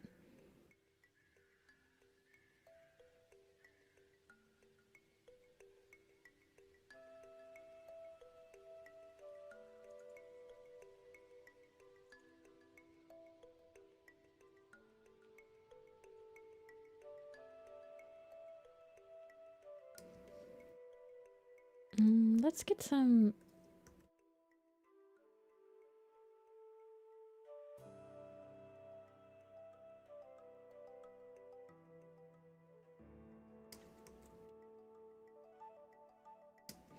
I also kind of want Ferncloud and Daisy to have slightly lighter lion art.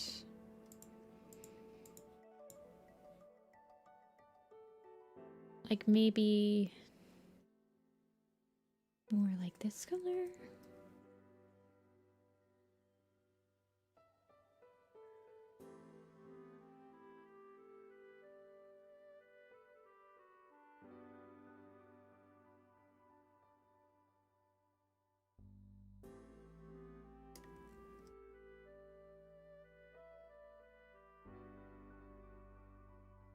Hey, Otter. Yeah, Otter. Bodies do suck. Yes, they do. But I am grateful. I am alive and I can draw and talk to people. And I don't know, just live my life. So I like being alive. Even if I have to deal with my body being somewhat annoying. Sometimes. Overall, I'd say I'm quite satisfied. Fishy, you know what? I'm just gonna come out and say it. Elephant in the room. I'm pretty sure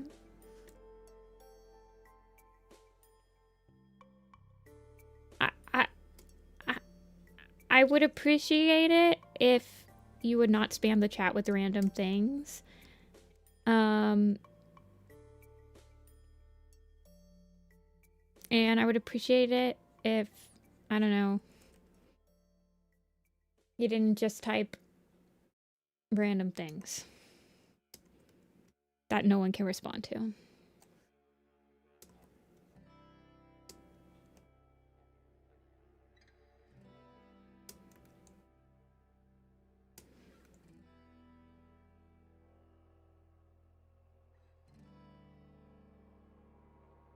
My kidneys failed? Holy crap.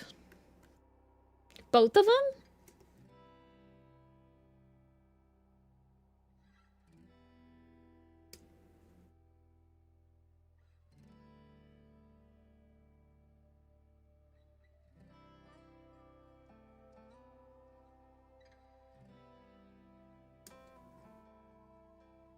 Eat your rice and beans.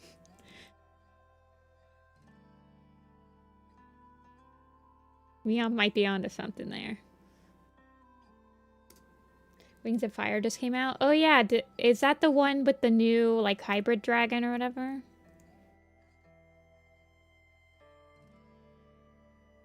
I wasn't gonna read it until all the books are out for it, for the new series.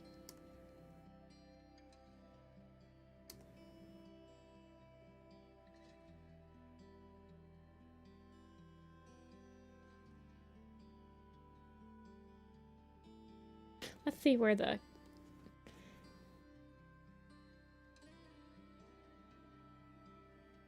Wings of Fire just came out with a new winglet. Wait, are they like free or something? I thought aren't they coming out with like a new big book? Told me to drink Gatorade. Yeah. Gatorade is what I would drink on days where like I would wake up extremely dehydrated, and I guess it's the electrolytes and stuff.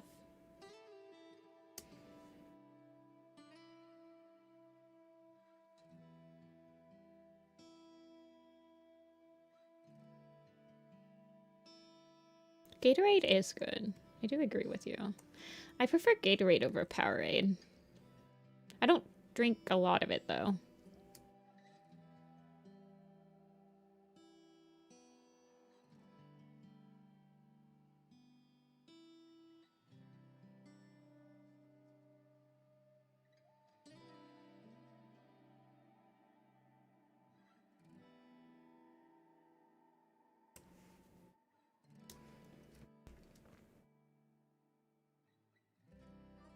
Is audiobook PDF?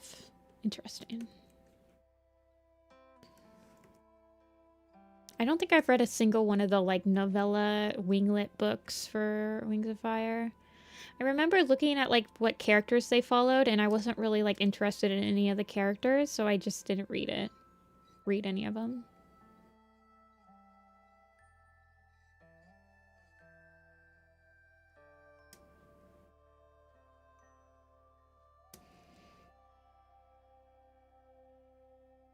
Do you think that Cloudtail is like standing out too much?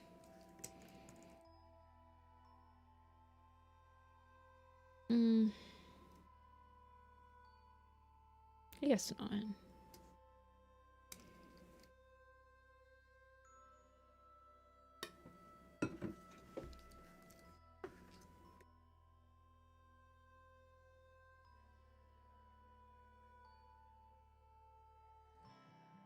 Black-eyed peas are gross. They taste like dirt.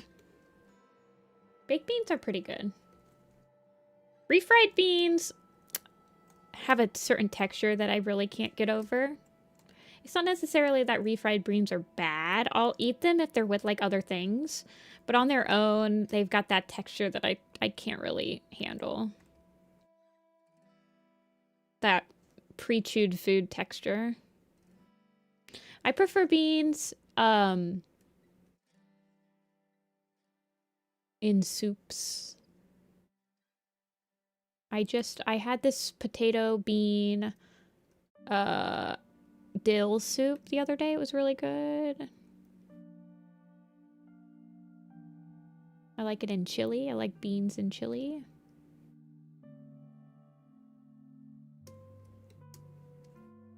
There are so many different types of beans. I agree. Saying all beans are nasty is pretty crazy. Pimento beans, or what are they? They're not pimento. What are they? Oh, shoot. Not pimentos. It's,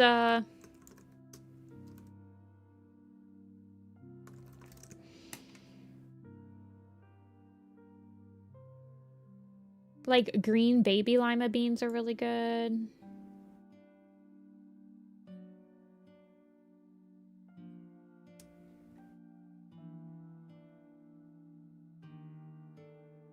Pinto? I guess so. There's like lots of different types of beans. Ham and bean soup is really good.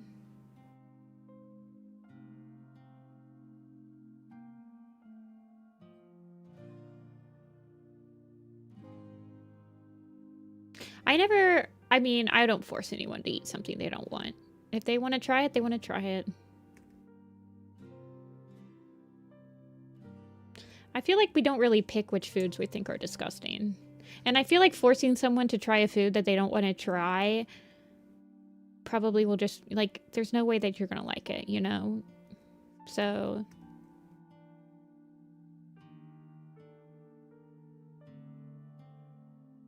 if you don't like a food, you don't like a food. I think I'm going to darken up the top of his hair, too. It's kind of blended in with that bush.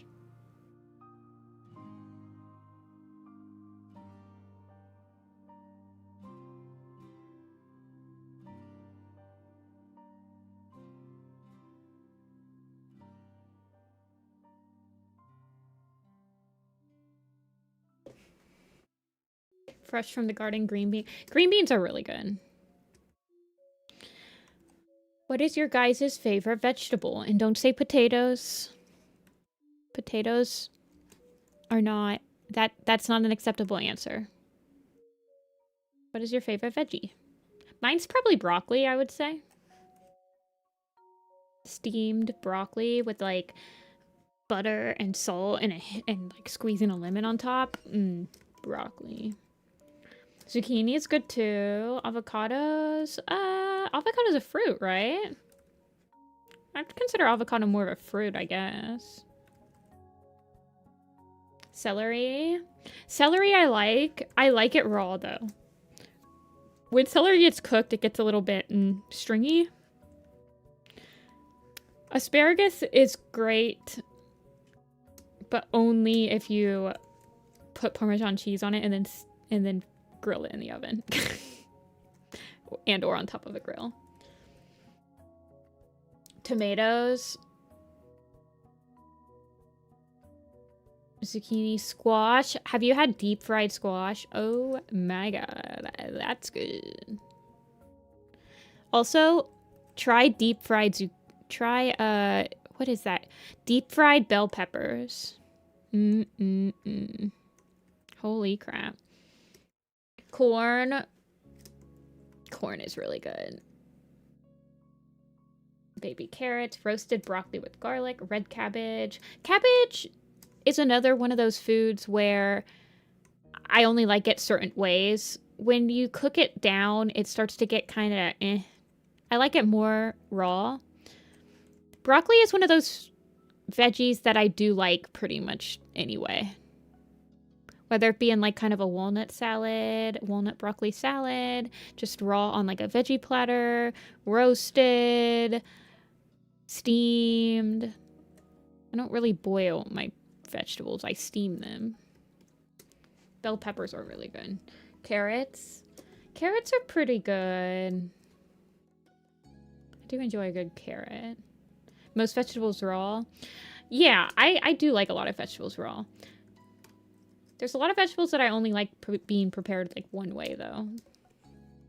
Roasting or steaming are my two preferred methods of like easily doing a side dish for veggies.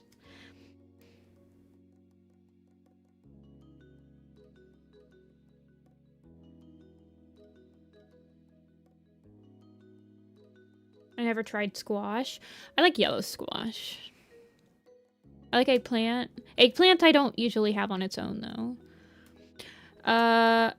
Brussels sprouts are best baked. Like a baked or like grilled Brussels sprouts is the best way to do it, where it's kind of like caramelized and stuff.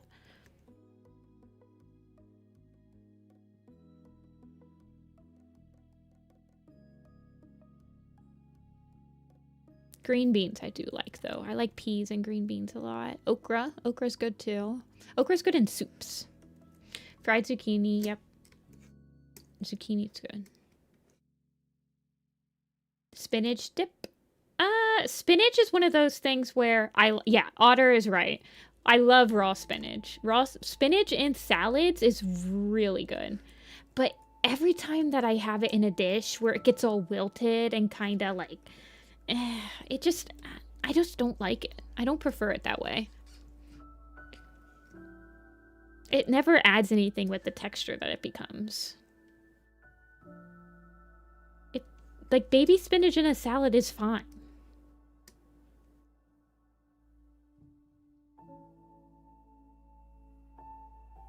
I'm trying to think.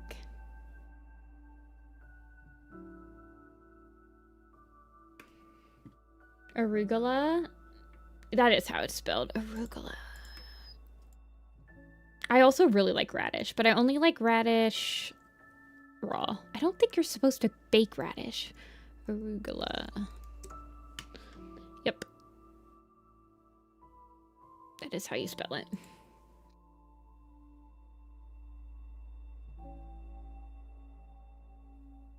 It's your veggies.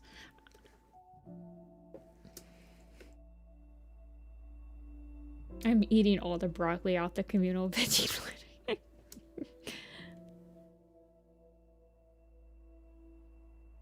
Cooked spinach is so overwhelming. Yeah, I almost never do anything with cooked spinach. I feel like I've cooked spinach for...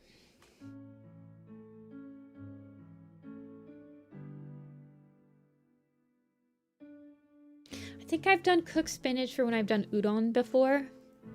Like, I put it in the soup and let it wilt down. But... it's not the best. Okay, Hollyleaf. You have been bothering me for so many days ever. We are gonna be fixing you today. Finally.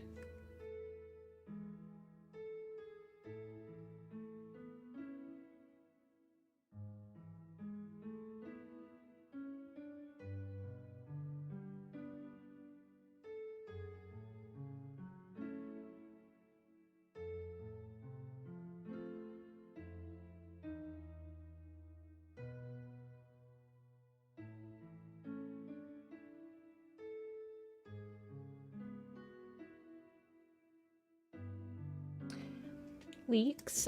I don't cook much with leeks, unfortunately. What about mushrooms? What are your guys' general opinions on mushrooms? Mushrooms are another food that I actually like. Portobellos, I actually prefer raw and like thinly sliced in salads, I think. A freak that'll eat raw onion. That is pretty freaky. Don't like mushrooms. I like mushrooms. Love mushrooms. Hate mushrooms. Mushrooms are definitely one of those things where you either really like them or you're kind of like you could do without them / hate them. For me, it depends on the mushroom. Aren't cooked to be slimy. Mushrooms. I like shiitakes. Yeah, a lot of Japanese mushrooms I like more than like portobellos. Portobellos get very spongy and overpowering if you cook them, if you just use slightly too much of them, in my opinion.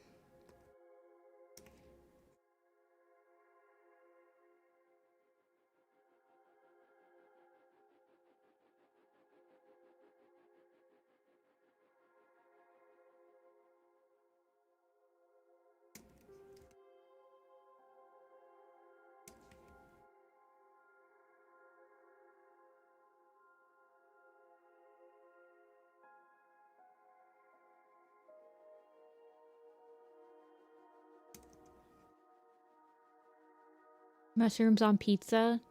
Don't eat mushrooms, but love them as an additive. Never ate a mushroom.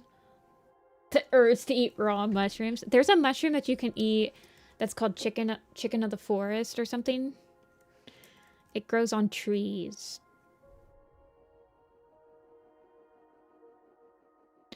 Chicken of the or chicken of the woods. Or maybe it's in the UK. Thought it was in... No, it's in Ohio. It's often described as tasting like and having a texture similar to that of chicken. Chicken of the woods. It's like everywhere.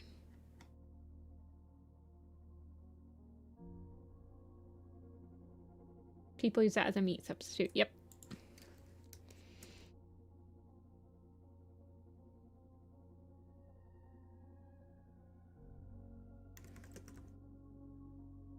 Shiitakes are okay. What's the other Japanese mushroom that's always... I forget what it's called now. Not enoki.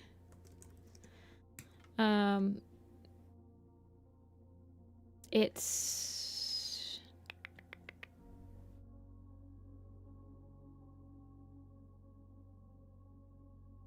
Or maybe they're just like... Which one am I thinking of? Shoot. This one. This one.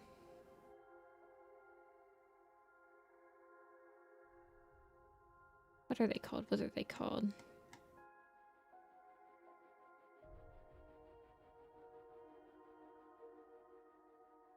They're like the ones with the little tiny stems or whatever.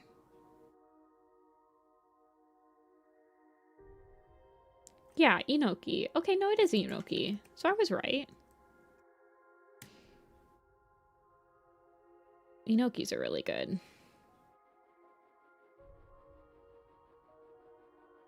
I thought it was. Never doubt your first instinct. Just kidding. Do it all the time.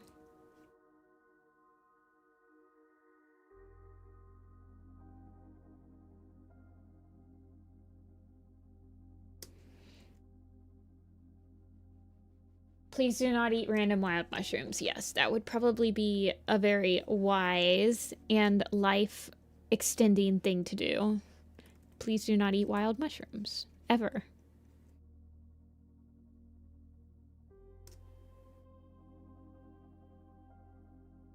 Not even if you're like 99% sure. Okay. Full disclosure, I have eaten wild mushrooms.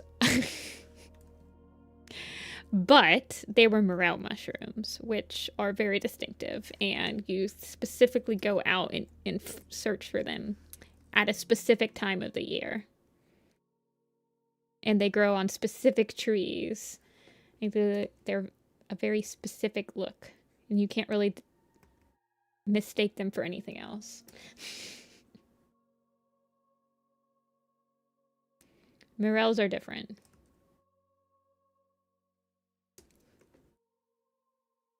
She looks so green.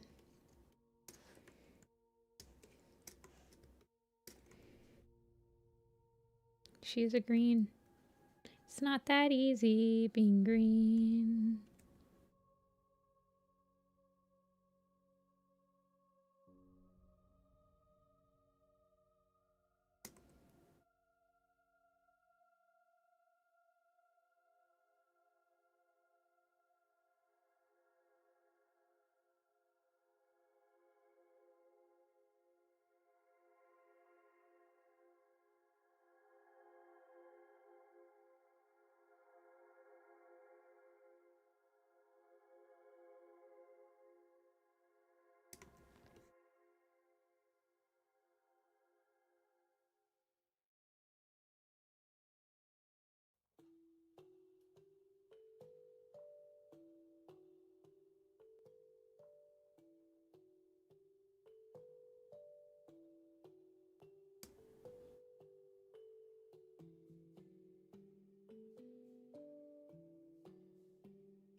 Hi, Fox.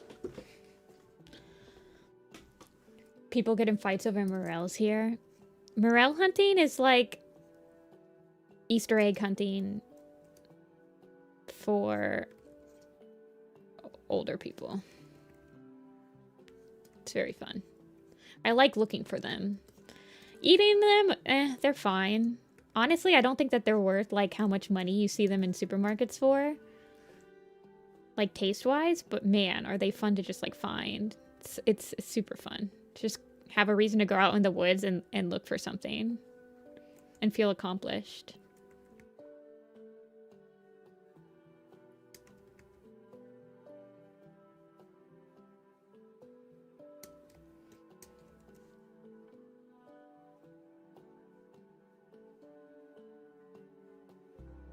I don't do requests, Fox.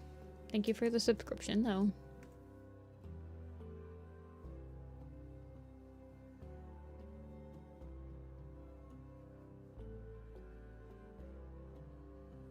Yeah, professional foragers. It is really fun. I've been on, like, a nature walk before.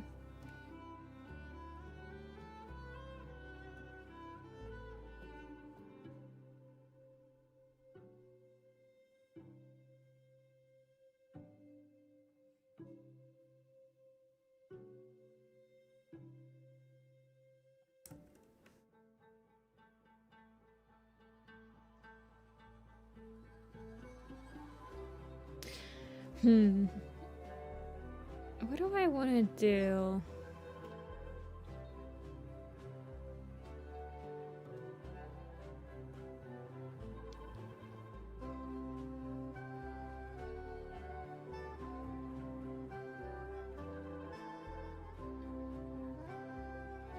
I'm trying to think here.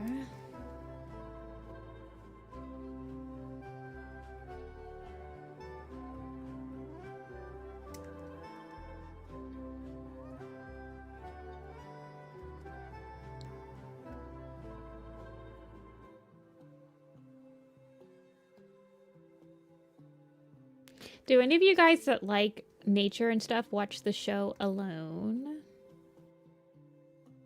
It's really interesting.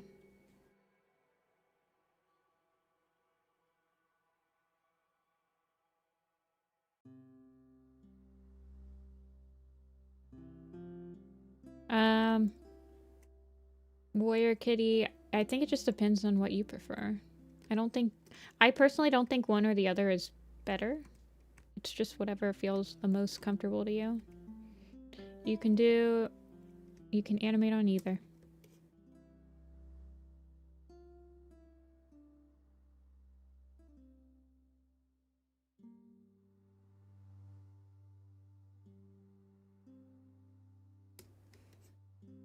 It's on my watch list. It's really good.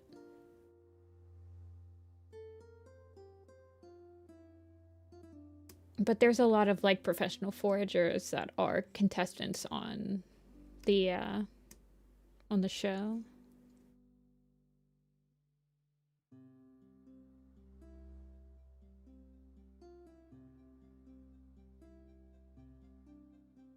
It's why I brought it up.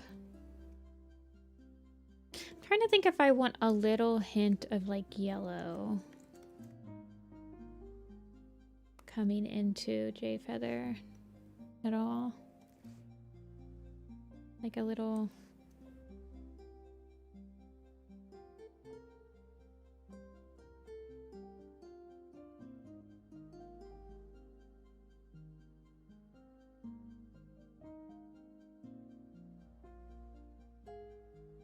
I just feel like, I mean, I guess maybe if I gave him a little bit more...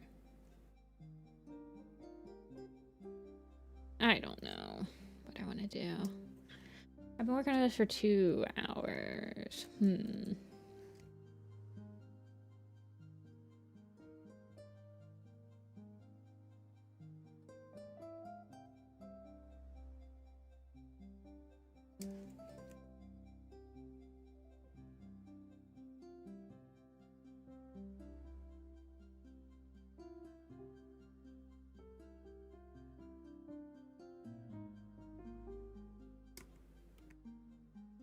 I think if I want to push this up at all.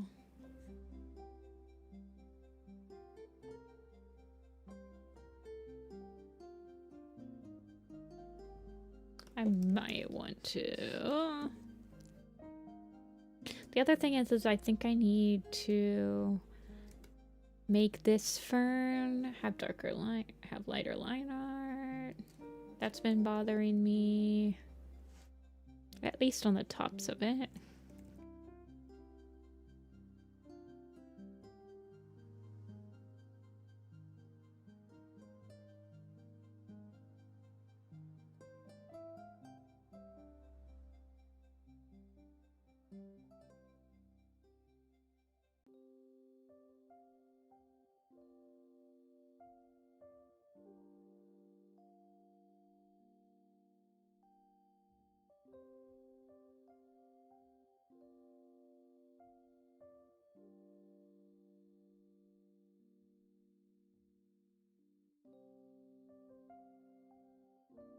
Yeah, I got the pin, or I've got the Werecat animated background that I was gonna switch over to for whenever I finish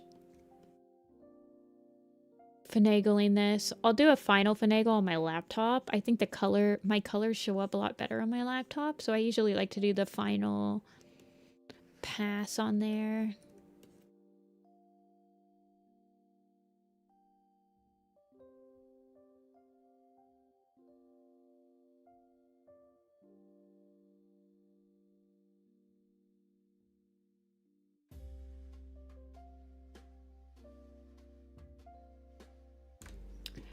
I'm trying to think if I want to do any sort of vague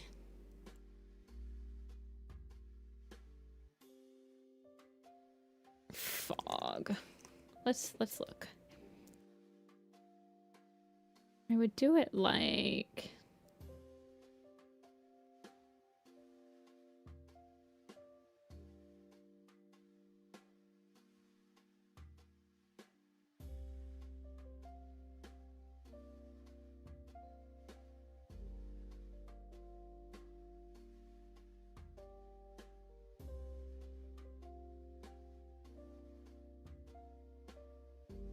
right there-ish, or back behind this.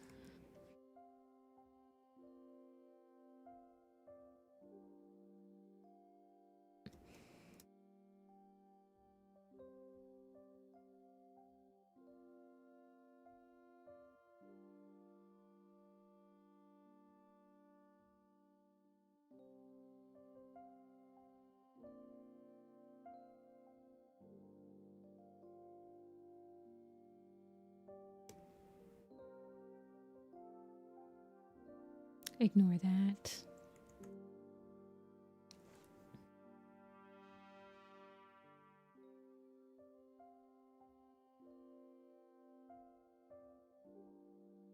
I think I like the one here. Maybe just touch right there, but I don't know if I need this. I kind of do like it. I don't know if I need this one. I need to fix the color though.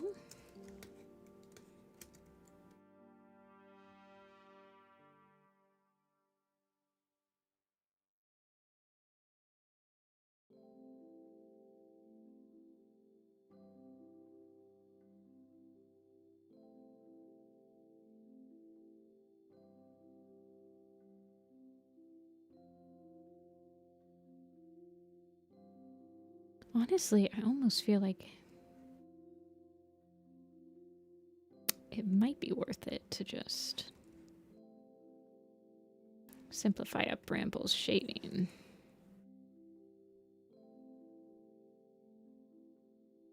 And make his tail mainly the top color.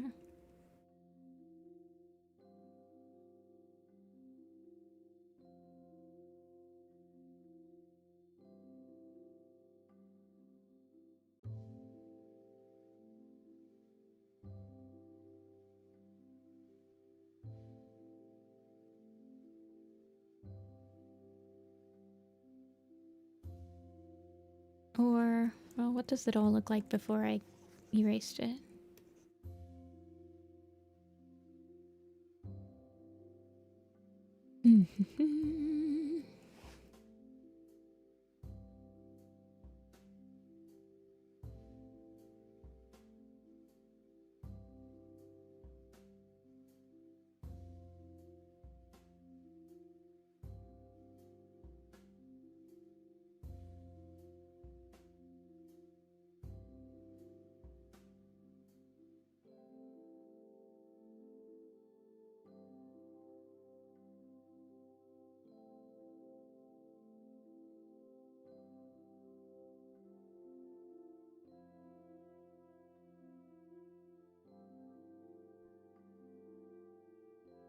Bramble, please work with me here, my boy.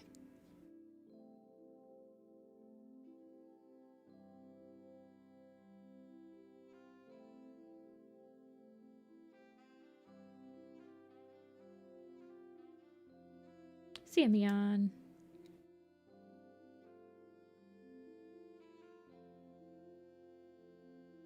Okay.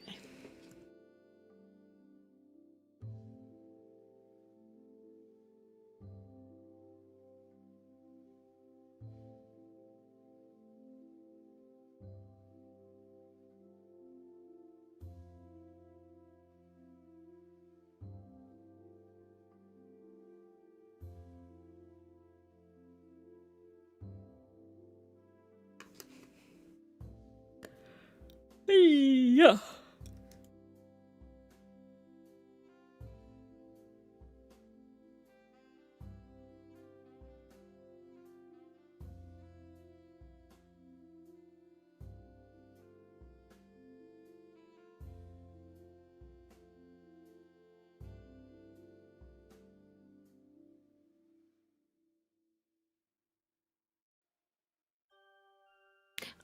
I don't know. I feel like I need to work on Lion Plays a little bit more. He just feels a little flat compared to the other characters around him.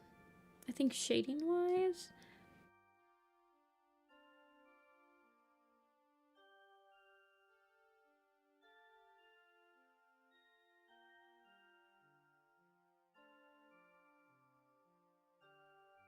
I think I'm gonna let this sit for today. I think I'm gonna do the, I mean, it's almost done. I'll probably do the final touches on my laptop. I'll try to post this by like Saturday, I'd say.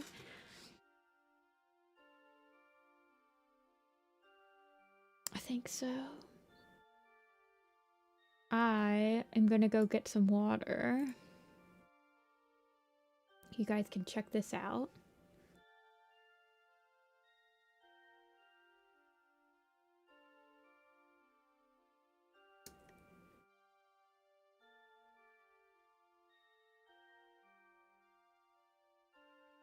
While I go get it.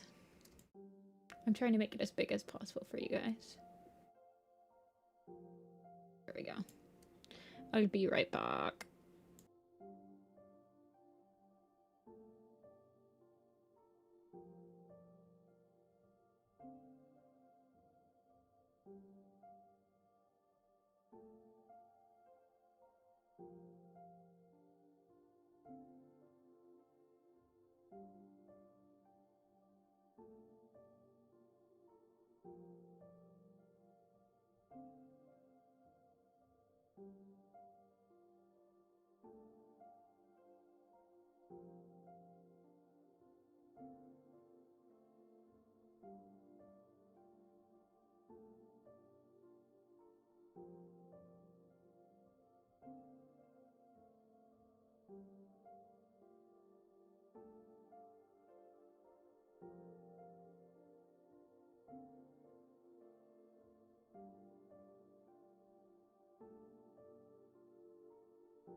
I'm back. Where'd the music go?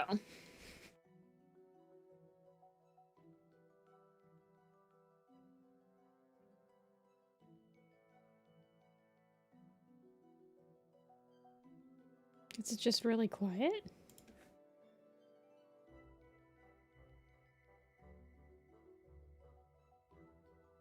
Yeah, it is just really quiet.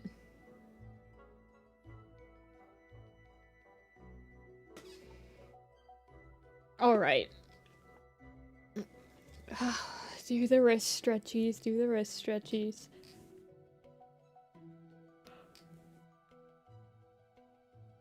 Stretchy, stretchy, stretchy.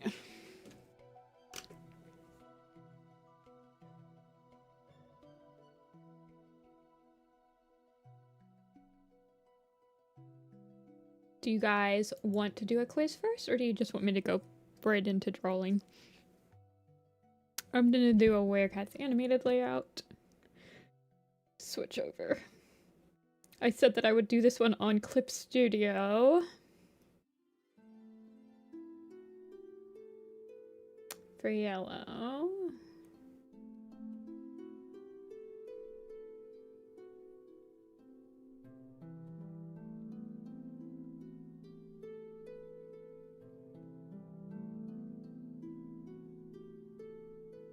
Quizzy? I know exactly which one we're gonna do. A quickie. We started doing the names by letter last stream. I think it was last stream, right?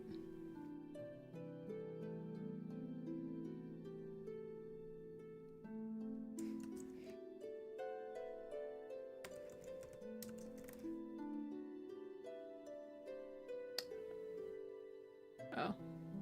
It doesn't fit. Guess I'm just gonna write Clip Studio.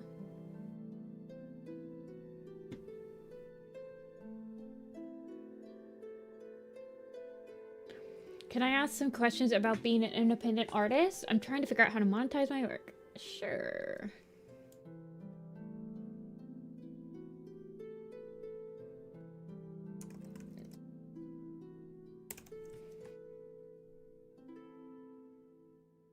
I need to test my knowledge. Okay, so we did A and B last stream. We'll do a quick... This is going to be a quick stream. Or a quick quiz. So we did A through B. Is it Thursday? Is it Thursday or is it Tuesday? Oh, frick. Okay, I think it's Thursday, right? Yes, it's Thursday. Where do I get the bulk of my income? I would say my income is fairly evenly split between freelance commission work right now and online shop / conventions. I would say that conventions is probably my biggest source of income. It's like going to a convention where you have like an art booth and people are buying your stuff. Thursday. Oh my god, it's Thursday. Alrighty. Starting with C. This is every single cat, Werecat. That's a C. Thumbs up Thursday. They're not in alphabetical order, by the way. Yeah, Cara. I would say that if you're a freelance artist and you don't have a long-term contract, doing conventions helps tremendously. It is very stressful because you don't get into every convention, and if you don't get into one, you kind of lose out on a good chunk of change. But when you do get into one, you meet a lot of great people. You can network with some awesome people. You can you get instant feedback on like your artwork. Conventions are really nice. Cloudtail. Chalk. Chester. Cloudberry. Cheddar. Cocoa. Cole. Cora. Cheddar. We already got. Cherry Tail. Cloud Pelt. Cherry Feather. But doing conventions does require a bit of like seed money. Because you do have to, like, pay for stuff up front before you're actually making money off of it. So it can be stressful as well. Cedar Heart, Cedar Pelt, Cedar Star. Crow Feather, Crest, Cocoa, we got Claw Whistle. Yeah, they are fun. And the people that go to cons, like the artists that con artists they're extremely friendly. It's like it's not a very people help each other. It's not a competitive atmosphere. People all want to succeed, you know? I mean, there are a couple people like that, but it's very, very, like, rare. Carb kit. Were you selling physical merch online before doing conventions? I was. I would say I was doing online shop sales for maybe like a year before I started doing physical conventions.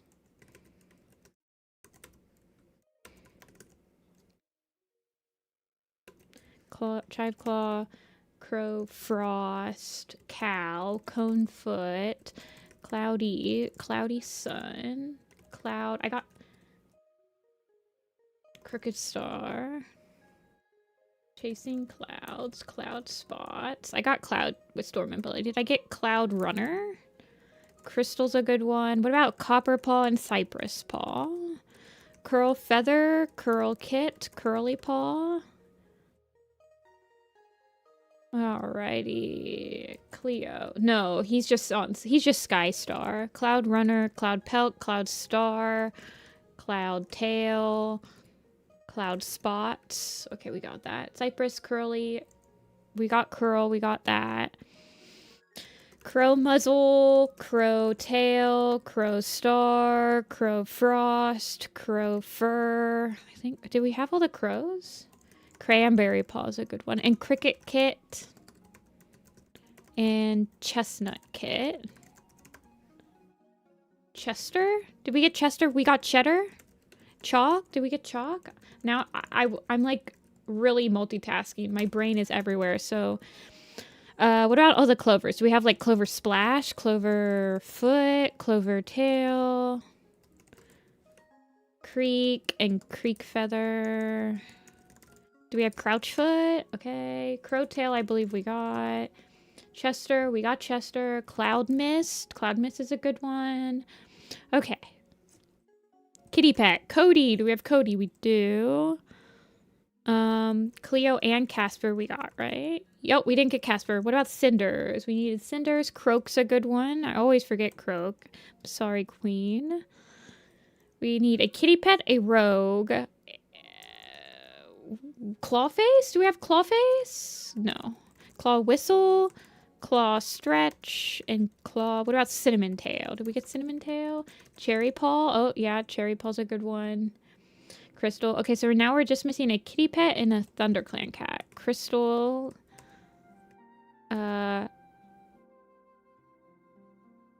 Cheddar, Chestnut. We got Chestnut. Clover. Is there Cherry Feather? Did we get Cherry? Oh, we're missing a loner too. We're missing 3. A loner, a kitty pet, and a ThunderClan cat. Cricket Kit? I believe I got Cricket Kit. I got Cricket Kit. I got Chestnut Kit. Cherry Paw I got. Is there a Clover? Well, there's a Clover, but we've got them. Chirp? Chirp was the loner. Cherry Fall? Oh, yeah. We literally were drawing Cherry Fall today, guys. You're right. It was a cherry, though. You're right. You're right. Chestnut. Okay, so we're missing a kitty pet. And we got Cody. We got Cocoa. We got Coriander. We got Crystal. Curly Paw. Curry. ASMR of me rubbing my hands together evilly as we like dominated that quiz. Enu got it? Enu got it?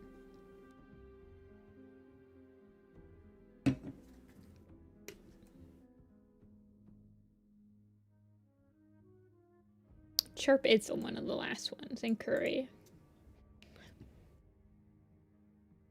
We would have felt mighty stupid if we forgot Cherry Fall, so thank Darkly for that one. We do one more. Starting with D.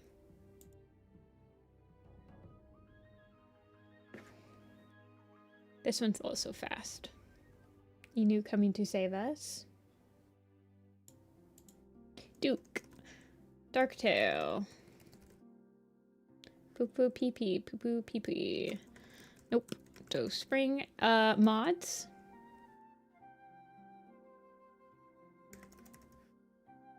Dragonfly. Dandelion Kit. Deer Paw. Diesel. Dusk Fur. Dusk Nose. Dot T. Dove Wing. Dart Dash. Dew Spring. Dew Petal. Dew Nose. Dream Flow. Deer Dabble. Dust. Dust Star. Dust Muzzle. Drift. Drift Kit. Drizzle. Drizzle Paw. Duke. Deadfoot. Dappled Pelt. Dusk Paw. Dusk Shine. Dust Pelt. Dust Flower. Dusk Smoke. Dusk Water. Deadfoot I got. Dark Stripe. Dark Flower. Dark Star. Dark Foot. Dandelion Kit. Dapple Tuff. Dangling Leaf. Dark Whiskers. There's also Dancing Leaf, who I usually get with Dangling Leaf. Daffodil. Daisy. Dreamflow I got. We need Daisy Toe, Daisy Tail, Daisy Heart. Dark Shadow and Water we got. Dawn Stripe, Dawn Mist, Dawn River. Dappled Pelt we got. We need Dappled Tails still, I think. What about Dapple Nose? Okay. Dawn Flower. Okay, the Dawns. Dawn Pelt. Dawn Cloud. Dawn Feather. Darkfoot. I got Darkfoot. Deerfoot. Deer Leap. Deer Paw. We got Deer Paw. Darkfoot I got. Darth Vader. Nope. Dawn Cloud I got. I feel like there's another Dawn. Dawn Bright. I always miss the Dawns on this quiz. Dawn Star. Diesel. Dodge. Dudley. Deer Dabble. Duck Kit and Duck Paw. Did we get Down Kit? Drift Kit? We got Drift Kit. What about Dove Star? Dove's Wing. Duskwater I got. Dawn Star I got. Dawn Bright I got. Dawn Stripe I got, I think. Yeah. Dusk Smoke I got. Dew Nose. Dewy Leaf. Dew Spots. A Loner, a ShadowClan cat, and a SkyClan cat. Dew Star. Duck Paw I got. Okay, we're missing a ShadowClan and a Loner. Dark Flower? Dodge? No. Dottie. No, not Dottie. Dove Star I got. Dreamflow I got. A ShadowClan and a Loner, huh? Dawnflower? No. Dark Star? I got Dark Star. Deerfoot and Deer Leap. There's no Doe in ShadowClan. Drizzle I got. Drift Kit? Deerfoot? I think I've typed in Deerfoot a couple of times at this point. Is there a Dew? Yes, there's a Dew Kit in ShadowClan. Okay. Loner. Domino? It was Domino.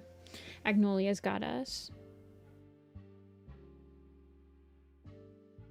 Sometimes I have to be like, okay, what are the prefixes that start with D? Are there any of those that are in ShadowClan?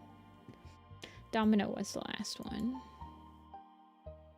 Domino is the last one that people remember on this one, period. Hey, kitten. Alrighty, this is a Warrior Cat animated layout that I am going to start painting today. I am looking to see. Moonstone is coming in clutch. I'm gonna remake this the pinned message. And then I'm gonna go to warriorcatanimated.com because this is what we're working on. So I am gonna start painting this. This is a really large layout. It's a panning layout, so a cat will be running through this layout. So I'm going to start painting it. I have my color keys here. Well, that's not a color key. That's a finished layout, but this is a color key. And yeah, let's see how that long panel. Yep. So each of these assets are a different ground layer.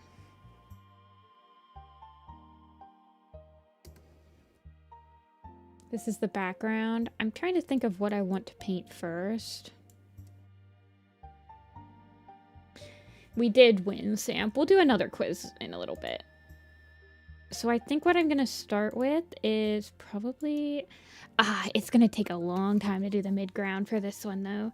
The mid-ground is set up specifically so that if it has to be loop, like if this layout is not long enough and it has to start repeating itself, this little section right here where the grass ends, I set it up so that... Oh, I can't do my roller on this as well. But I set it up so this other side is at the same exact height. So it should be easily loopable. I also have to be careful with the background that I'm going to be painting because I think I'm going to make it so that this is also like relatively loopable, but there are a couple of assets in this, specifically this tree right here, and then this tree right here could be utilized when you're stitching the scene together or when you're stitching the shot together to cover up the loop in the background. So if it doesn't work exactly, these right here could help kind of hide it, you know, if that makes sense. This is my screen safe right here, so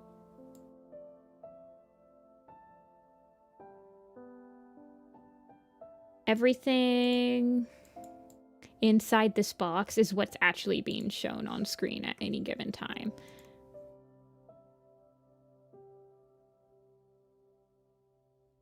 It kind of gives you a scope of how big the background is.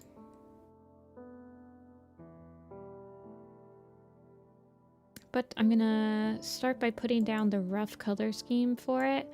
I'm pretty sure that this foreground layer right here is gonna be a pretty dark value. This one might be a little bit lighter, and then this in the background is gonna be the lightest value. So what I'm gonna start doing is take, I think these colors, I'm just gonna color pick from these at first. Let me turn down the music just slightly.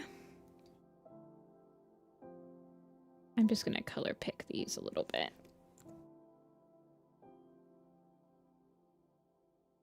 The other thing that we do for Warrior Cats Animated is I paint through all of the layers. So I paint each ground layer as if the one in front of it is not there anymore. I take, for Clip Studio Paint, I'll take this lasso fill right here. And I'll use it to kind of block in my colors.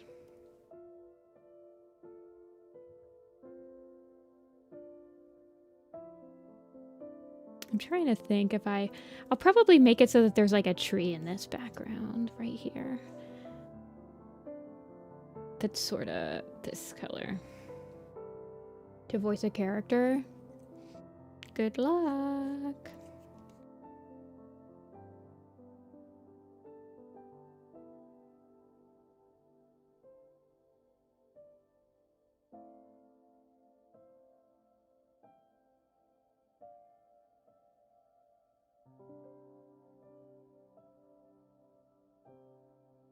I'm just gonna make some bushy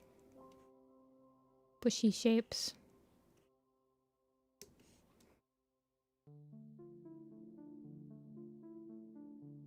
This is a really small or a really big layout, so I'm gonna be zoomed out a little bit while I like just get these rough shapes going. Characters in particular? Oh, that's not for me. Yes, background style. So if right now applications for Warrior Cats Animated are open, if you join the background department, I am the assistant background director, so you will be getting feedback from me and drawovers from me as well as the director. Just FYI.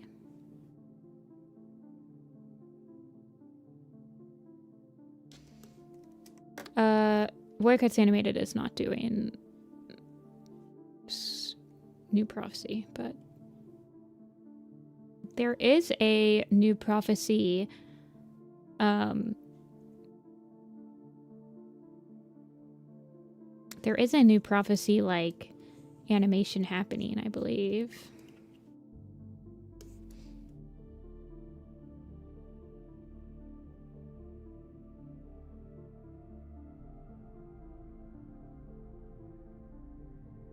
Okay, and then after I get these basics done, I go to... For the far background, I'll just kind of blend these in a little bit, I think.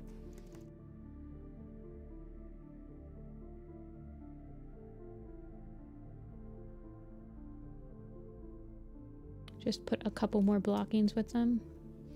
The far background is a lot more like blurred than the rest of it.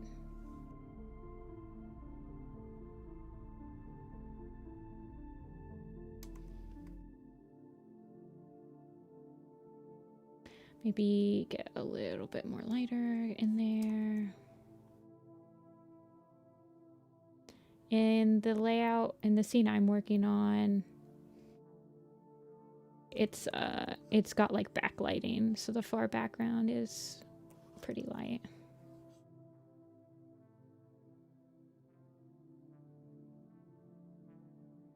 Applications are almost closing. You have time still, I promise.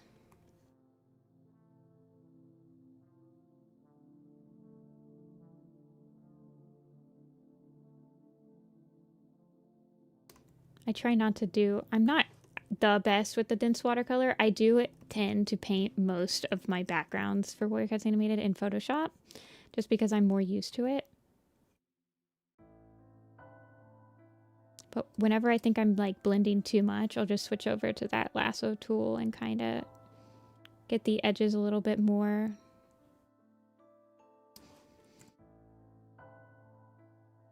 hard.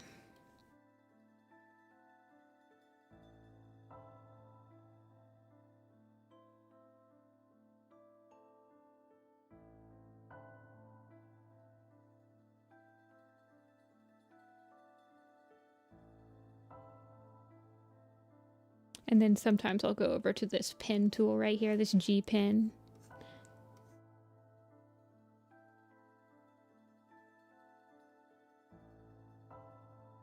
I think most of the time comp usually blurs this like really far background anyway. Well, this is gonna have a bunch of motion blur on it as well.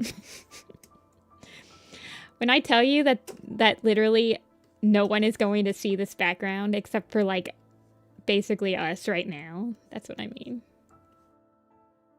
Like a cat is literally running through this.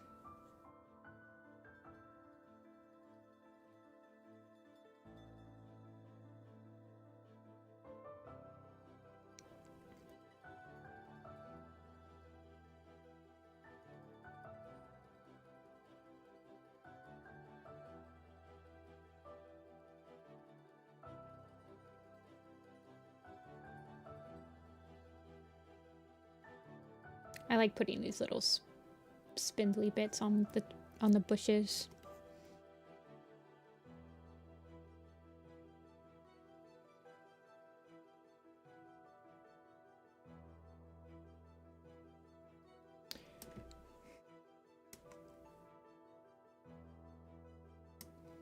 G-Pen, my beloved. It's very good.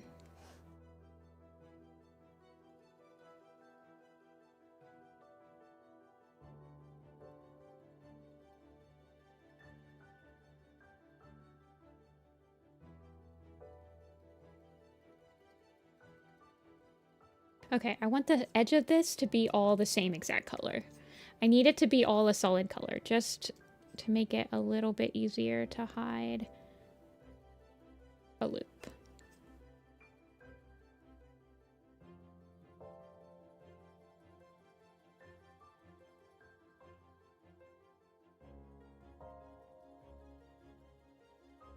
If you're planning on doing like large blocks of color, always switch over to that solid brush. I'm also like reminding myself how to paint these in Clip Studio. Because if you try to lay down colors with that dense watercolor, it's going to end up looking just too blended for what the style is looking for. Oops. I also struggle a lot with the quick keys for Clip Studio, as you will find out.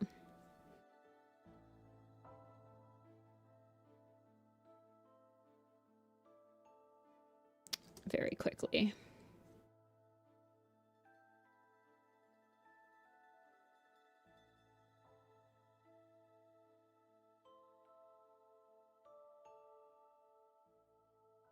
The teaser shot that the Workout Animated Twitter posted for the anniversary yesterday, have you guys seen it?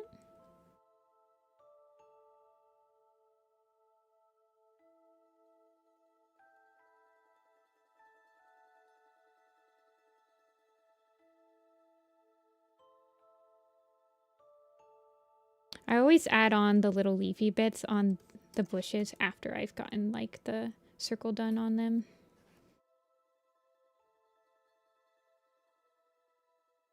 Of course.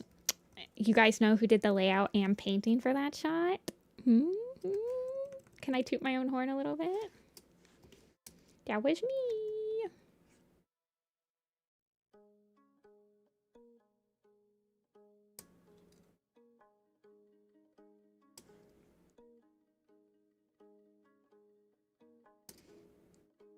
Smiles. A lot of my stuff that I do for Workouts Animated doesn't actually end up being public. So I was like, yay, finally. A lot of it's top secret, unfortunately.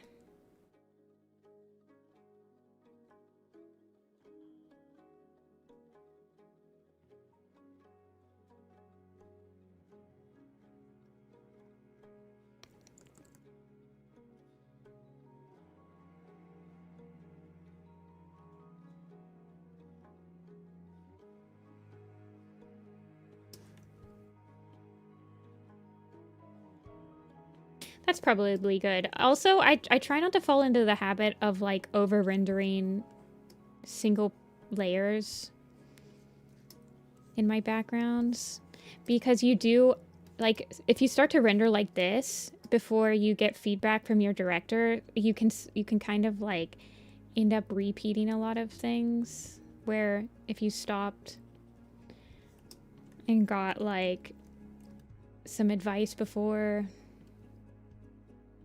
you can prevent yourself from having to re-render stuff. Okay, so for the mid-ground, I think I'm going to mainly do like this color. Use this. And then I'm going to use that lasso tool to start to fill in sort of a general idea. So if you're like practicing, definitely utilize in the documents that we gave to practice sheet, some of those are finished layouts, so you can color pick from those finished layouts and pretend that you're doing a shot from that scene, you know. Also, get that grayscale up. Hold on. Thank you.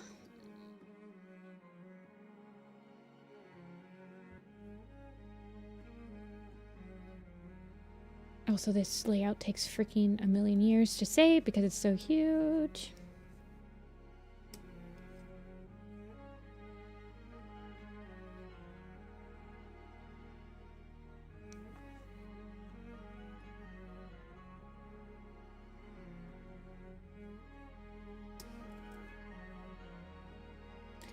I think that this will be... I don't want the values in this section. Well, I'm trying to think. This is still pretty far in the background, so I think I want the values to be relatively muted. Still, like, not too big of changes in values for this plane.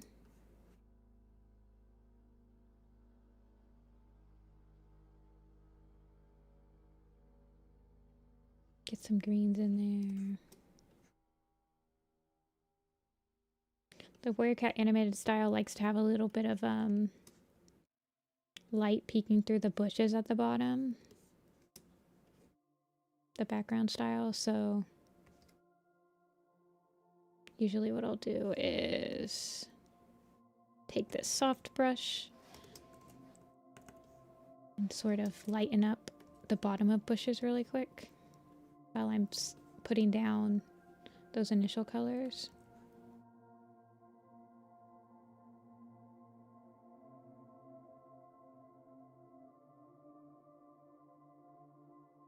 I'll try to zoom in. This is maybe not the best layout to work on stream. It's just really big. Unfortunately. But I will try.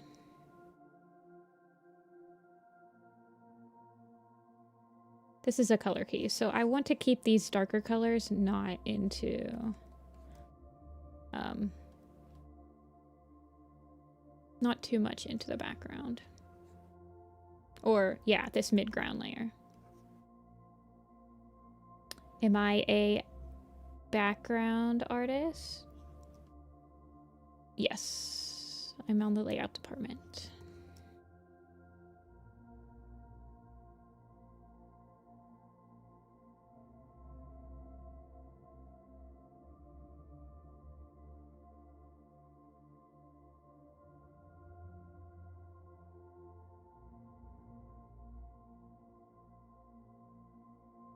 Hey, Alexander. Welcome back. I think I'm gonna darken up this one.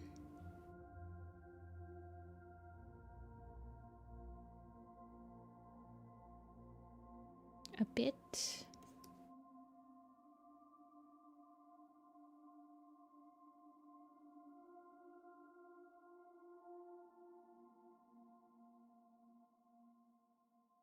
I tend to make the ferns a slightly darker value than the bushes that they're coming out of.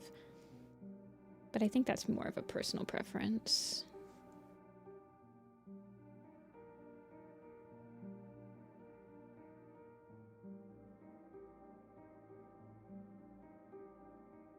Sometimes maybe I'll try lighter this time.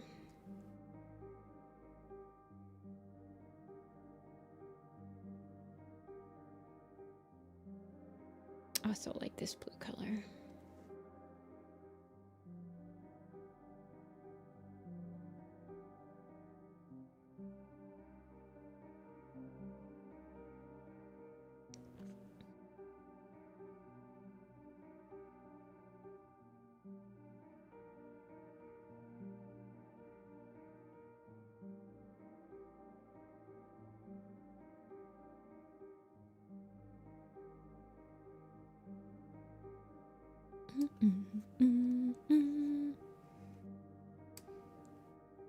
Get a little bit of that green in there. See, that's kind of an ugly green, so I want to make sure that I use it sparingly. Just to give it a little bit more of a different color every once in a while.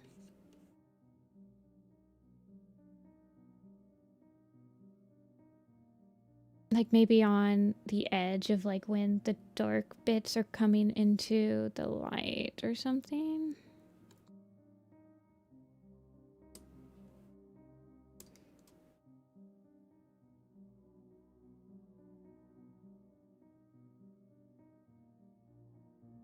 Well, what's the saturation look like? Okay, so it's like a, yeah, it's like a little bit darker.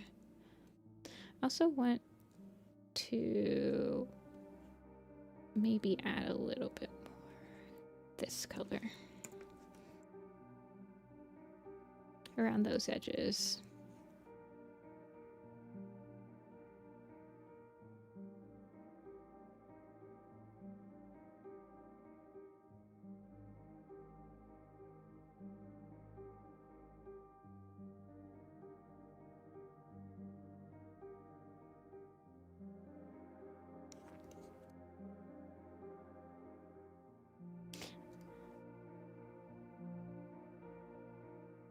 I think I need to blend in these two colors. Hold on.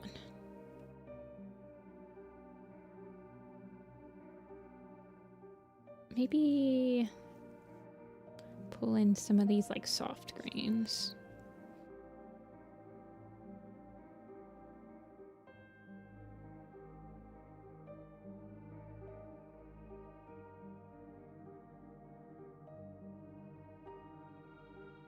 And then the tree branches, I'll just work on this color for now.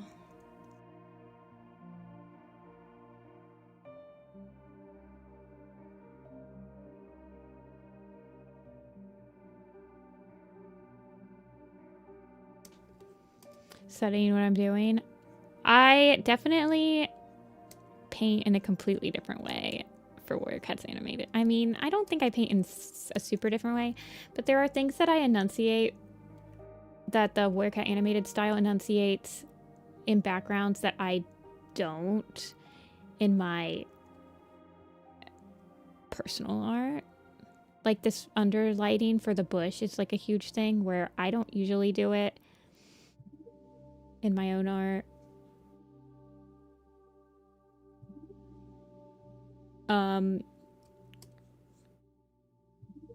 The Warrior Cat Animated painting style is a little bit more messy than mine is. I tend to...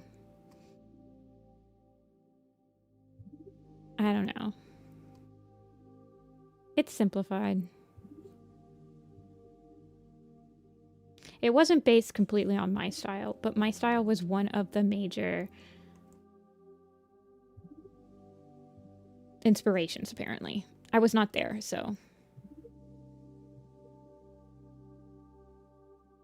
But that is what I was told. I'm going to put that whole thing in shadow, I think.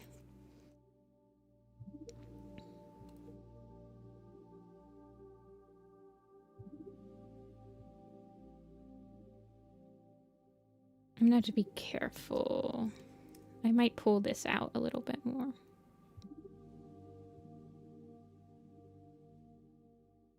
The other thing that Warrior Cats Animated does is that the tree bark value is a lot lighter. Or, yeah. I tend to darken up my trees a lot. Like, I tend to make the bark a lot darker value than the leaves. So I always have to catch myself on that, because I always want to just make my tree bark darker in general.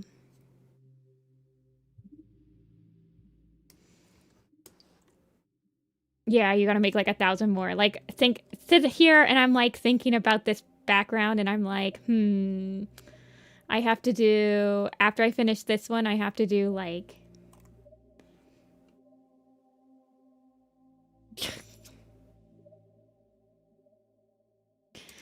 I have to do I have to do hundreds more. Let's just put it that way.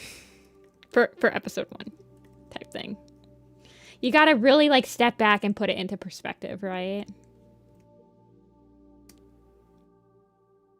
This is a huge background though. I think I'm gonna lighten up.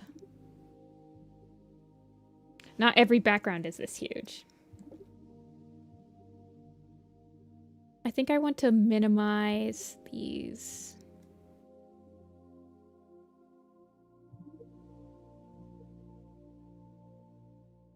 Light spots. Kind of push them this way.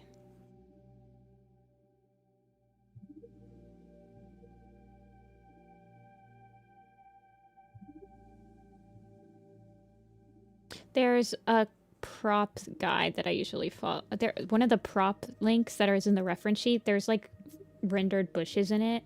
And I usually look for that for like shapes on when I'm like finalizing the shapes of stuff. Right now, basically what I'm doing is I'm just trying to get like the general values and hues I want to do down. And then I'll send it in for feedback, and then Palmy can draw over it and be like, hey, I think this place should have more value. I think that you should add some lighting here, etc.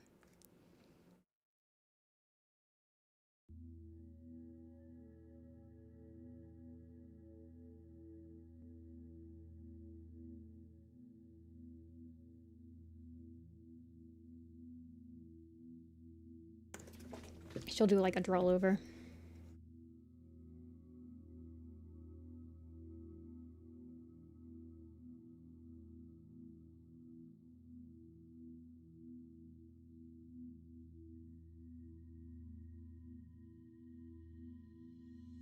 I don't know if I want a little bit of like lighting to be bouncing onto these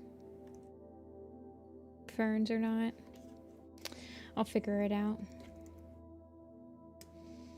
The undercarriage of this. I'll do something like that.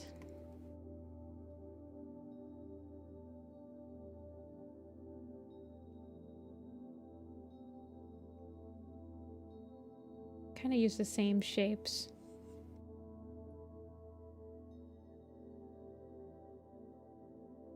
Up here. I do love the lasso fill. I wish Photoshop had something like it.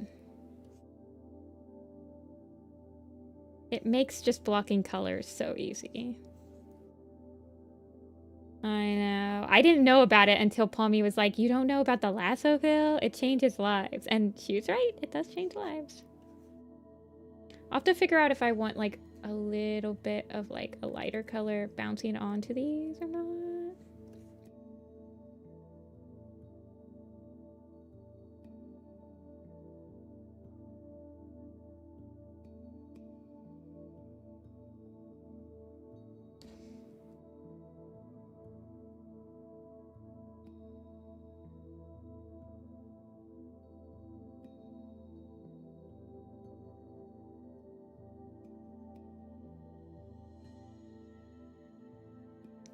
Maybe. I don't know. It should probably be more of like a paler blue, though.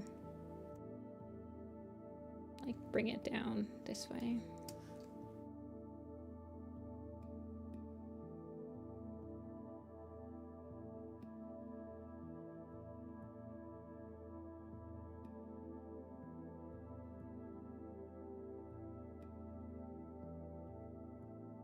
I don't know. Photoshop doesn't have the lasso tool. It does not. It does not. No. And it's a darn shame. There's a layout that I need to reference, actually, for these light spots. I know the perfect layout. Can I show it on stream? I'll figure it out later. I don't know if the dappled light is too much. I don't know. I think it's probably fine.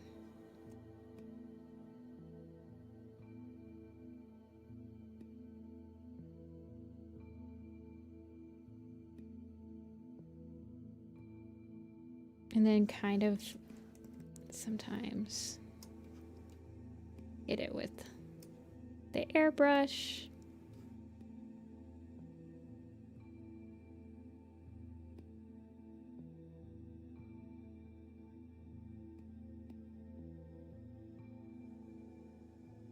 It has a lasso tool, it just doesn't have a lasso fill. Does that make sense?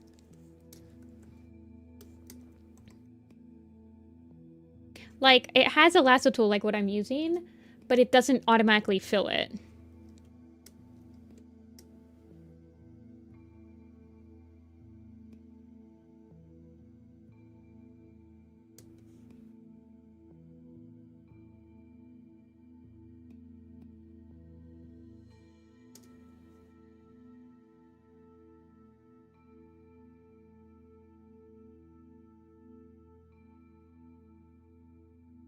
So when I do backgrounds for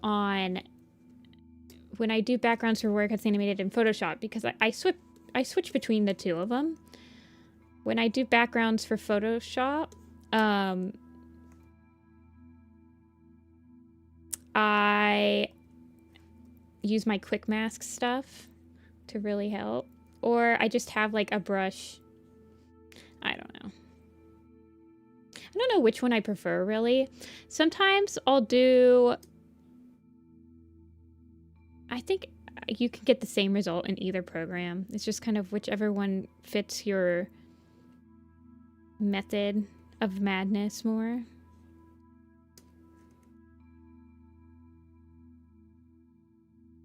And then I do utilize the same shapes when I'm like cleaning up bushes, which is like these, I would call them kind of like diamonds.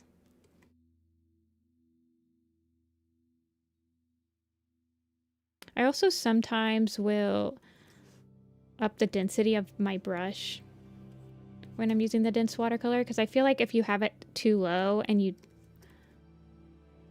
don't press that hard, that can also lead to overblending. And then sometimes I'll just go over it one more time with that lasso fill if I feel like it needs it.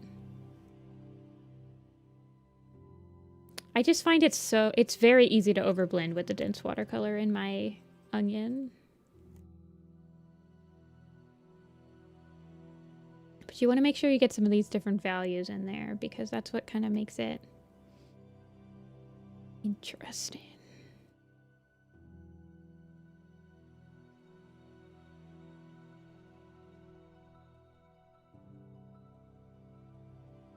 With the gigantic brush, I just use the lasso tool and then use a gradient.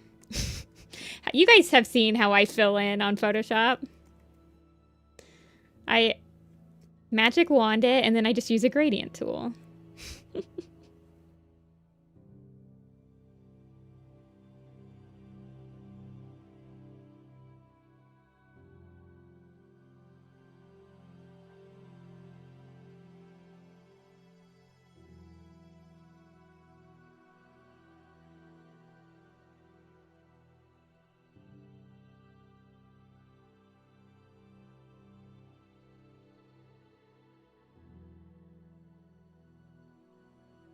I always have to catch myself because I do end up a lot of the times for bushes for where it gets animated, I end up over rendering them hardcore because I render bushes insane in my own artwork.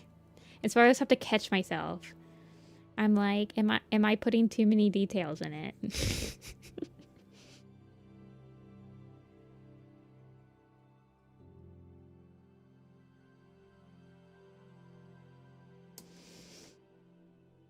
Palmy tends to think about bushes like they're spheres. So like there's some... Like, have you ever seen those painted spheres?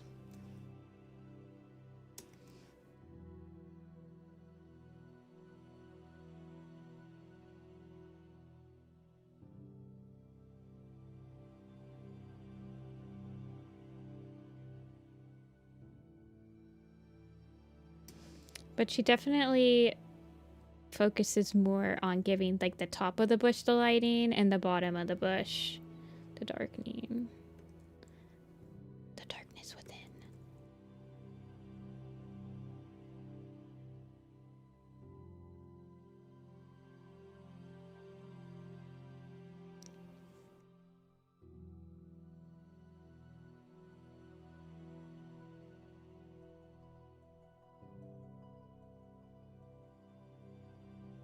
I believe that this background that I'm using to reference was done in Photoshop, by the way. And the color keys were done in Photoshop, but the color keys aren't really in style.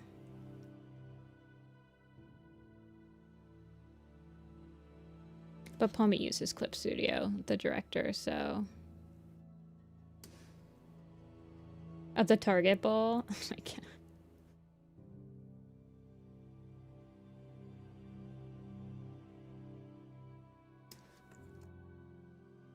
Yeah.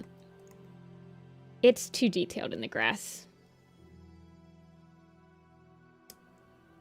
The, in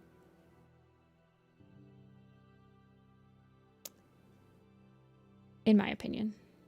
Well, so when we approve paintings, we have to think, okay, this is going to be on screen for a couple of seconds. Does it pass?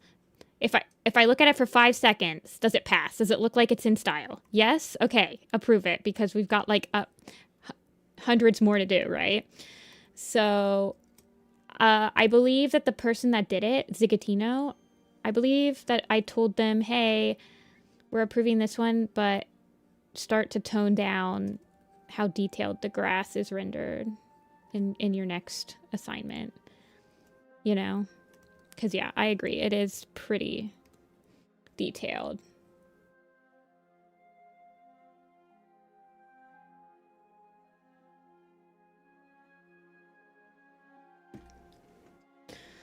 Underappreciated? It's okay. Background artists appreciate the backgrounds, and people might not, quote-unquote, appreciate the backgrounds consciously, but they sure would miss us if we were gone, so that's enough for me.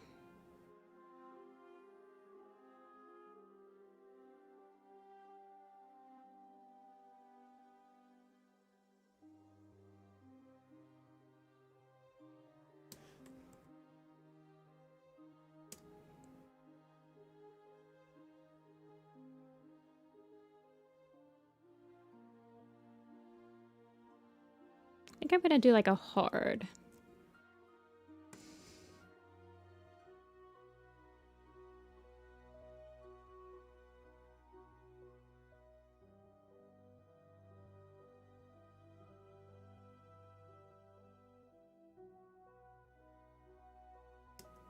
Ghibli backgrounds was another inspiration for the style. I think that the ferns are specifically like Ghibli inspired from the style.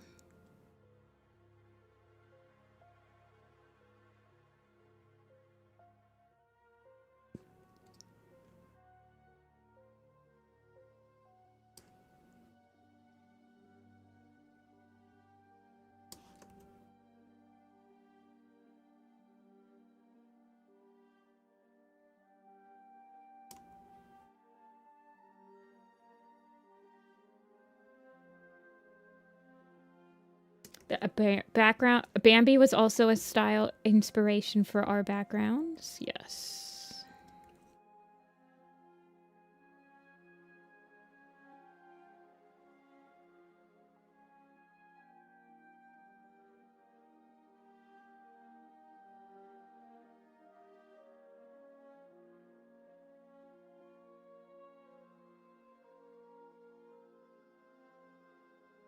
Oak tree background ones. You guys have seen Next Up Forever, right? Do you guys know how much how long that background took me to do? Of that giant oak tree and the part where it reveals like StarClan? Too long. That took me months to paint, by the way. I hand rendered all those oak leaves. And it was a mistake. Honestly, it was not necessary. Winnie the Pooh background, yes. I believe that Pommy's personal style has a lot of inspiration from Winnie the Pooh.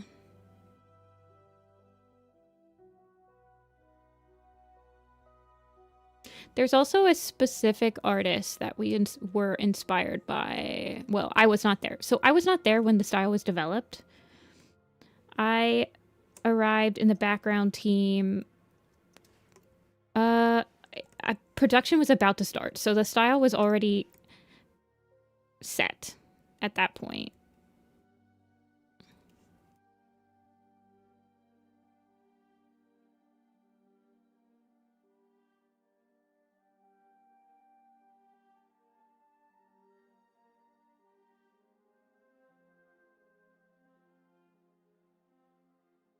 I don't know. I don't want to talk about it, Kara. They know that the project exists and they haven't said anything about it, so we're just going to keep working on it. And honestly, I don't care. They can stop us from putting it on YouTube, but in my mind, they can't stop me from working on it, so.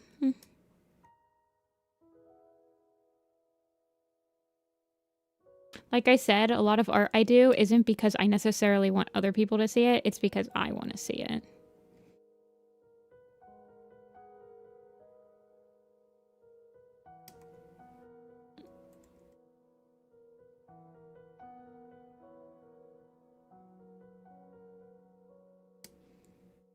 So I can't speak for the rest of the team members, but I feel like if we weren't able to post it on YouTube, I would still be working on it. I'd be like, okay, that's fine. Can we still work on it?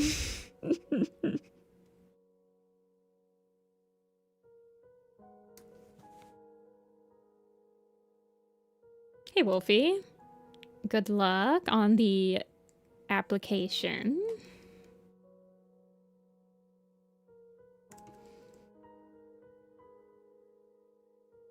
I'm actually going to move. So this is to give me, like, this is how much will be on screen at one time. So that can help me judge. Oh, it's all going to be blurred. Oh my God, there's going to be a motion blur. Jessica, think about this. Think about it. There's going to be a motion blur.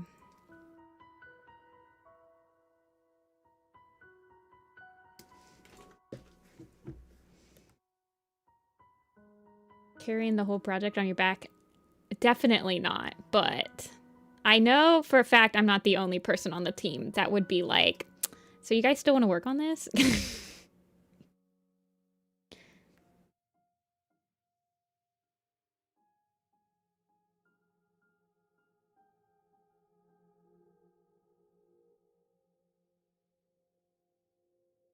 No, there's a lot of people on the team. I am not the only one working. Just because I'm probably one of the only people that's streaming my work on it, but just because that is the case, doesn't mean that I'm the only one working on it.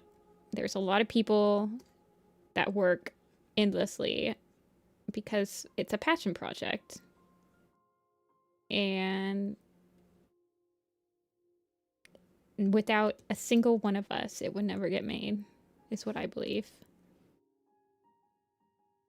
Everyone is important.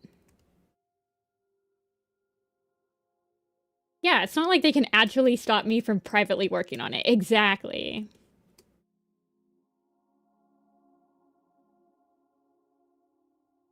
I'm like, what are you gonna do? Come to my house and delete my files? Hmm?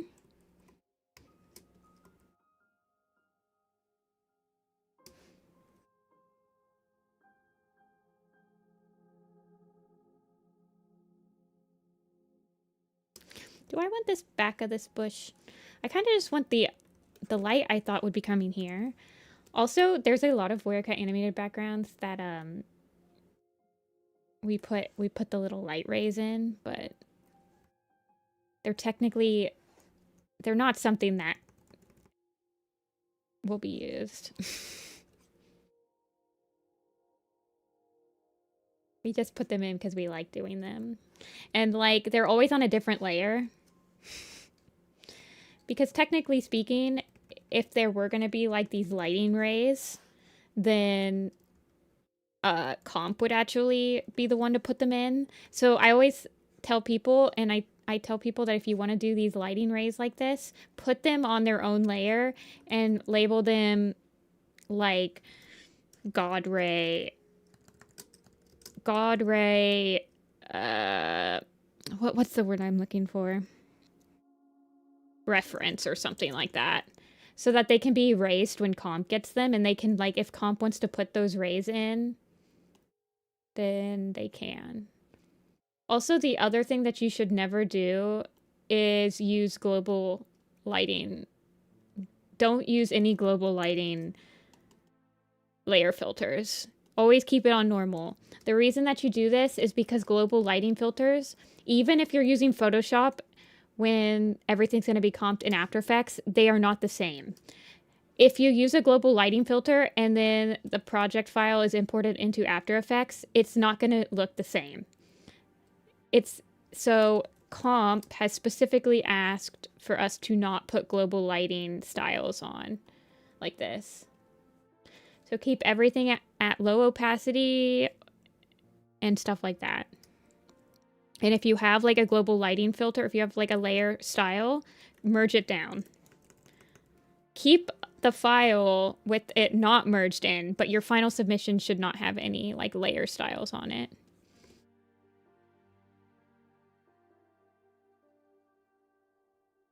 That's just an FYI.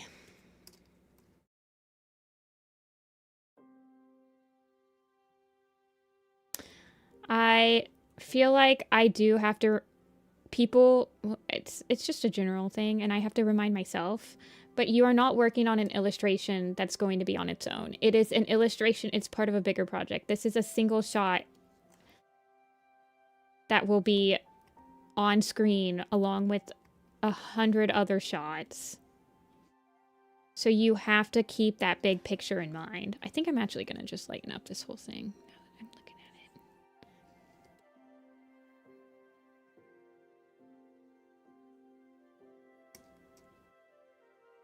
Like maybe down to here.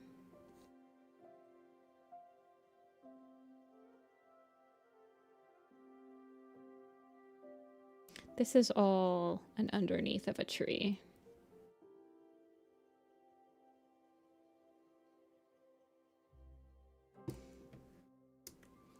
But yeah, the global lighting thing is something that comp has got us on. There's a lot of things that we do in the background department because comp has got on us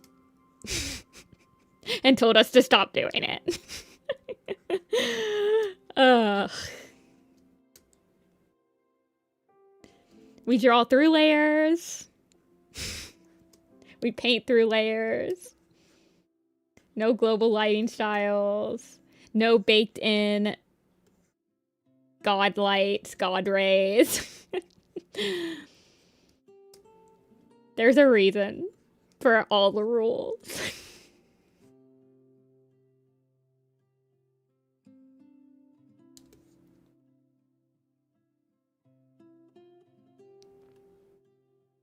See, so do you see how this value is a lot lighter than the light that's coming onto the bushes right here? I don't think that looks that great. I think that the lighting right here should probably stay the same value. So I either need to darken this or lighten up these.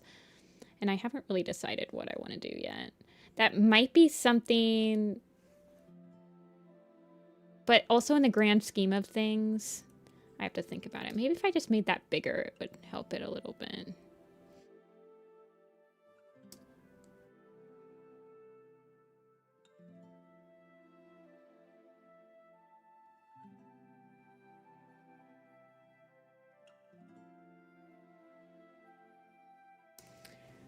How do you manage to create dark in difficult times? Like if you have art block or something? I'm gonna be real with you. I don't usually do that. If I'm struggling, I usually can't make art. I'm usually play video games or something.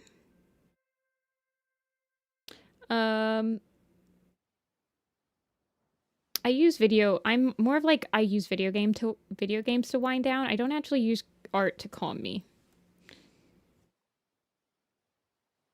I don't like that. I don't like that. I'm struggling with the underside of this tree. I feel like the underside is just too light. I think I need to just darken it up a little. Let me use the full lasso. Let me just use my regular lasso. Like, I think it's just too bright underneath there. Like, there needs to be some undercarriage lighting. I call it the undercarriage. I don't know why, but I do. Like, it's a car or something. But I don't think it has to be that extensive. Like, more like that, I think. Value-wise.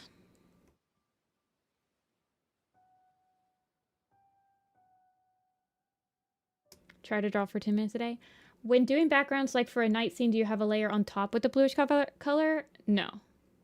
So I'm utilizing this color key right here, which for all my colors. I'm not using any sort of tint. I am painting. all of my colors. I'm not using like a gradient map or anything. Gradient maps would come with comp. So like if this background just happens to be like a little bit off from the ones around it, that's for comp to find out. When comp puts together all of the shots and sees like, okay, this background right here is too light, that's what they're going to be fixing, probably. Or at least, or they might come to us and tell us that it needs fixing at the same time. I'm just going to put all of that up. But when you're working on a production like this, you're going to have color keys for the scene that you're referencing to make sure that the colors are good. I think comp can do like some pretty hardcore color adjustments, but it's painful for them. If this background needed to be reused again, but it was in a daytime scene, then I would repaint it, basically.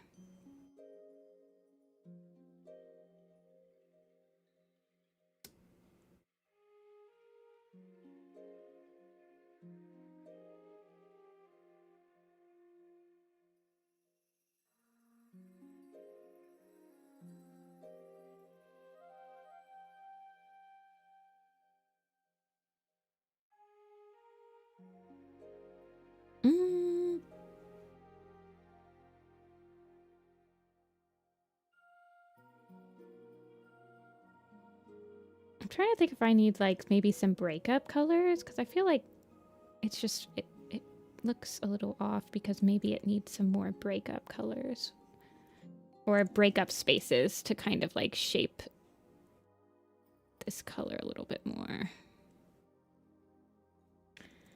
Daytime workout animated stream? One day. One day. They'll come soon. Sooner than you guys think, they'll come soon.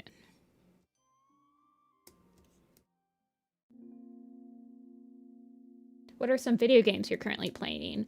I just finished Xenoblade Chronicles. I did end up buying Kirby Air Riders, so I've been playing Kirby Air Riders. It's really fun. I'm glad I bought it. It was my splurge.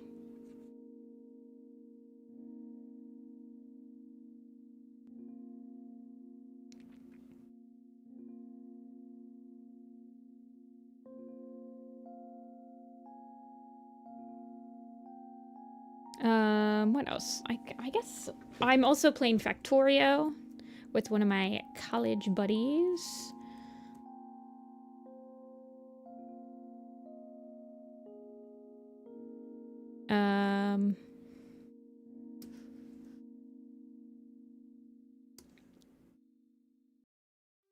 But mainly Xenoblade, the first Xenoblade, the one that's on the Switch. So yeah, I believe it's the definitive edition. The one with Shulk from Super Smash Brothers. I play, so my last hour of the night, I take my sleepy medicine, the medicine that makes me sleepy. Then I play video game. I play a Switch game in bed until I fall asleep. That's my nighttime routine, right? And so Xenoblade Chronicles is my nighttime. I kind of miss some stories because I'll fall asleep sometimes while I'm playing. But you know, such is the way of life. The first one? I like the first one. I just finished it. I'm playing the extra story right now. The one with Melia and Shulk. It's really fun. I got Xenoblade 3, but I haven't played it yet. I kind of want to replay 2, and I think I don't know. Should I play like the Xenoblade X game? No one ever really talks about it. Do you see I'm doing the undercarriage light on the Fern too? That is also something to keep in mind.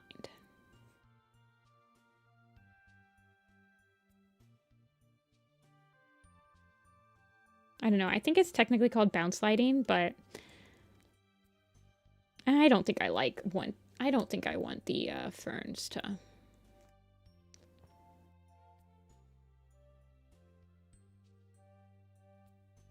have that fancy schmancy dapple light on them. My brother keeps telling me to play the third one. I have it. I'm thinking of playing the second one again. The second one, I do quite like a lot of the characters in it. And I like the battle system of the second one the best. It's really easy. It's really fun to, like, figure it out. Open world thing. Xenoblade X. Okay. I mean, I remember that the no-pawn... I mean, Ricky is the best one, period. The no-pawn character in the second one is... He fits an anime stereotype and not in a good way.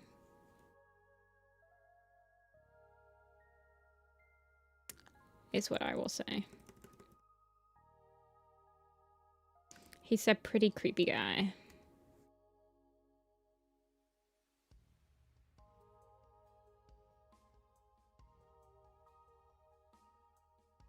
Riki is baby.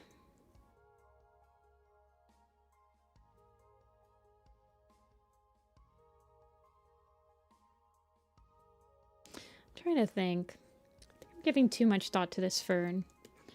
It's just easier. It's probably better to just kind of do something like that, maybe.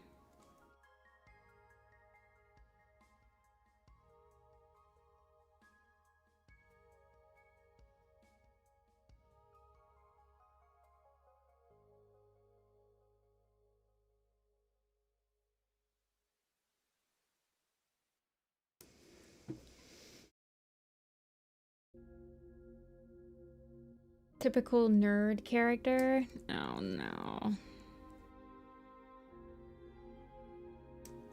I don't know if I'll play it or not. I don't think I have it anywhere, so...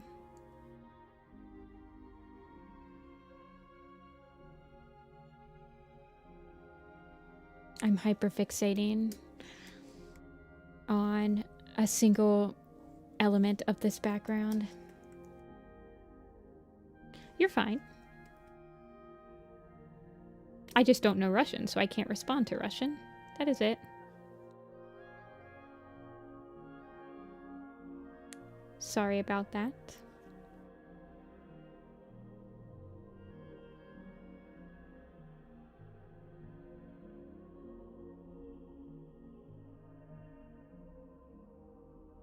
Yeah, it is easy. Especially when I'm, like, not really thinking. I'm trying to think of what I'm gonna do with the grass here. I'd kind of like to get a little... Like, do you see how this is like a screen safe? I'd like to get at least this little bit rendered. This background's gonna take a million bajillion years to render out all the way.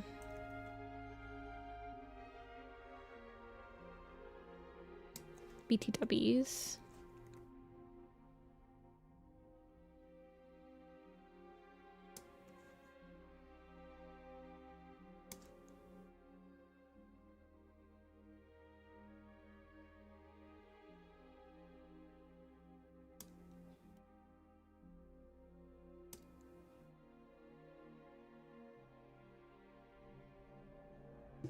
They really made Ricky and the Mist ever since.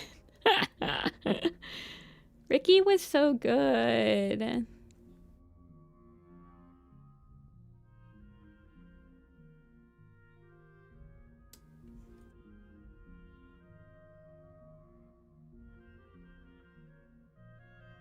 Ricky's probably my favorite character. Oh, I like Shulk.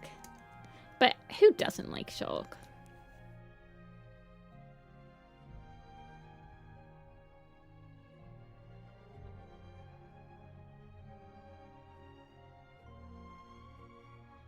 Shulk is love, Shulk is life.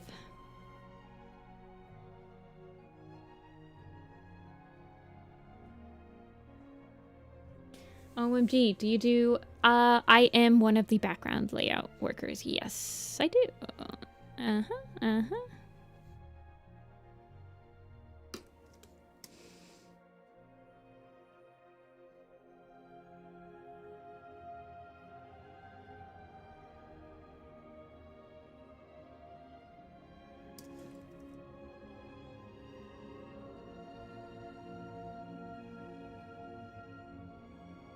This is such heavenly music. Xenoblade's English dub. I will say, Xenoblade 2 has my absolute favorite character in any, like, almost any JRPG ever in it. So, props to Xenoblade 2 for having the one and only Morag, who, like, is hands down one of my absolute favorite video game characters ever. So I will give it that.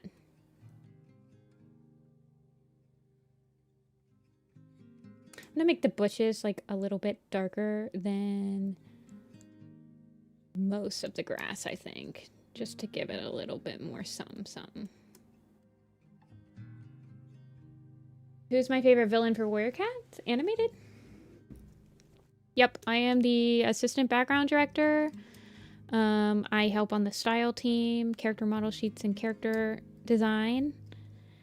And then I also do concept and storyboards.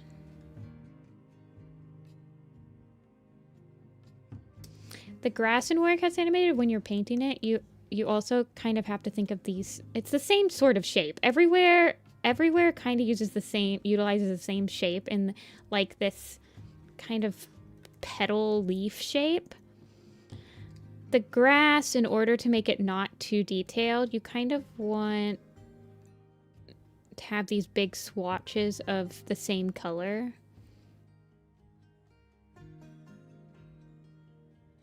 Hanging around. Because if you start trying to put too many colors in it, and I find myself having a much easier go at simplifying the Warrior Cat animated grass if I have a clear distinction between the shadow and the light of the ground.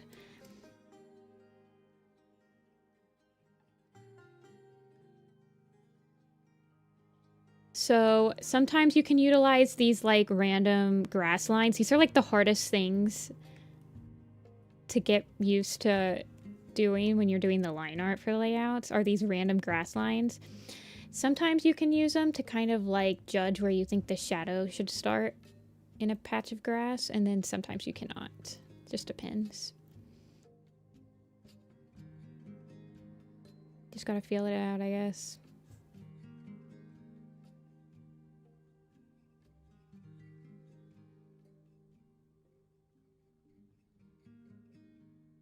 I'm trying to think if I should make this more... Oh, like I said, it doesn't matter.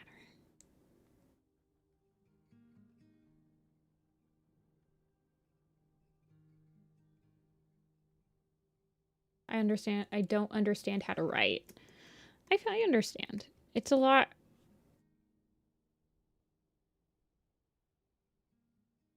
I get you. I get you.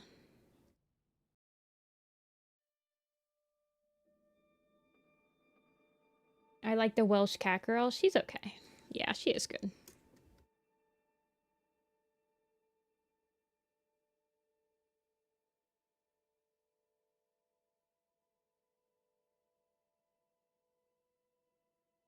It sucks that Xenoblade 2 has, like, other than Zeke, has some of the worst freaking male leads I've ever had to sit through 100 hours listening to.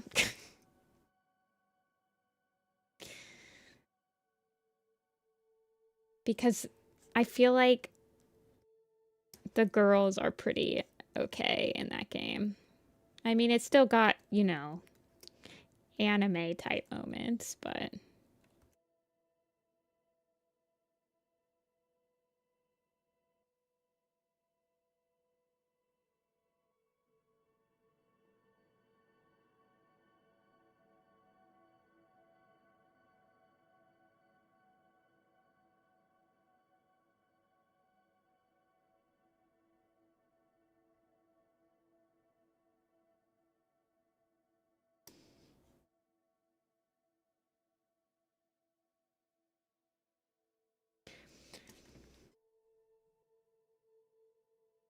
It didn't have stuff like that. Yeah. I like the combat system in 2 a lot.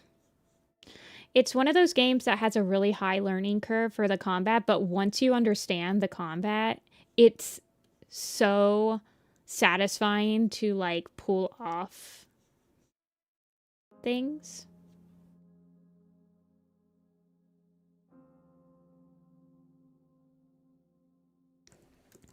I think I'm going to...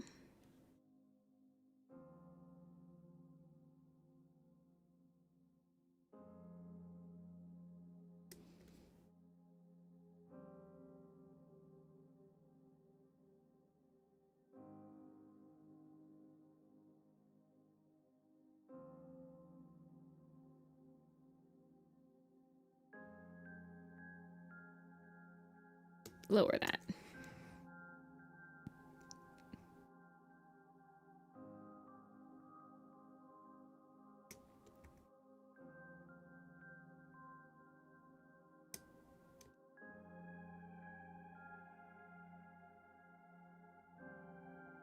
And then what's the background I have on it? Okay, these are going to be... This foreground one is going to be really dark.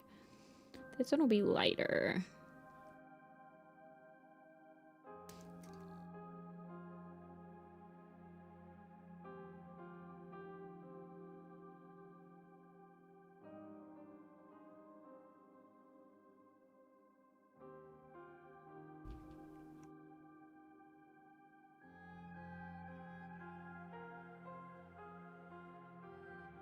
Oh no, JRPGs, the writing matters so much because you're spending 100 hours. The characters... Okay, so for me, I think I can look away from... Okay. How am I going to say this? If the characters are actually compelling enough that I want to keep following them, even if the writing is super bad, then that can save it for me sometimes. And I really like Zeke Morag and Nia, so I did finish the game. Now, I actually think that the Torna DLC for Xenoblade 2 has way better characters. And it's honestly just like a better game. It's just the DLC, but it's way better.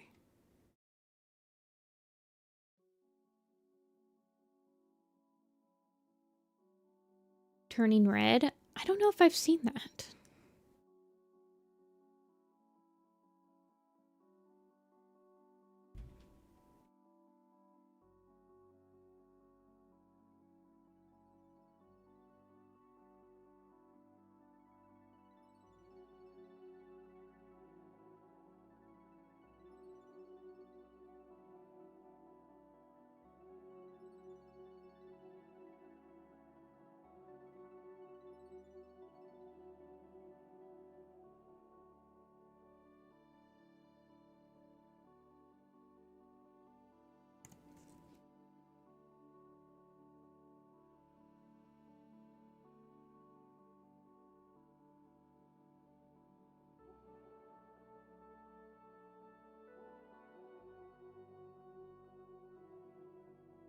Turning Red is goated.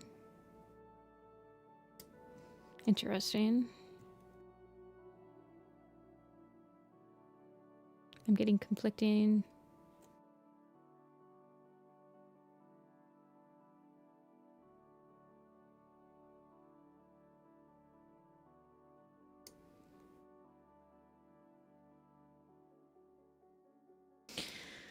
Getting too detailed here. Simplify up the shapes. You want the shapes, you want the colors of the back of the grass to kind of have large blocks that you can kind of trace. So like how this blue right here, how I made it so that it goes from here all the way to here and it's all like one block. You want to, if you feel like you're getting too complicated, just think about that.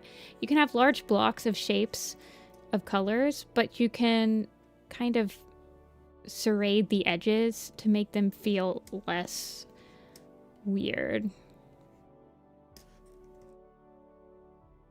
But like this might be a good area to kind of like use that squiggle line to maybe put a little bit of a darker mist. It was a red Pixar movie. Oh, I remember the panda. I don't think I ever watched it though. I do remember the panda.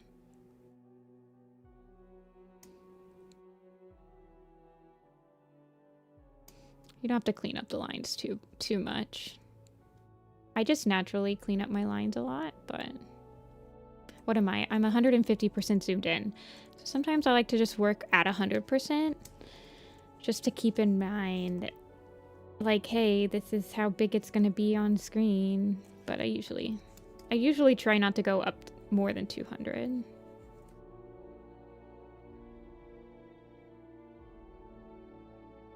Some people will put like a little bit of a grass like this. I don't know. I don't think it's necessary for this layout though.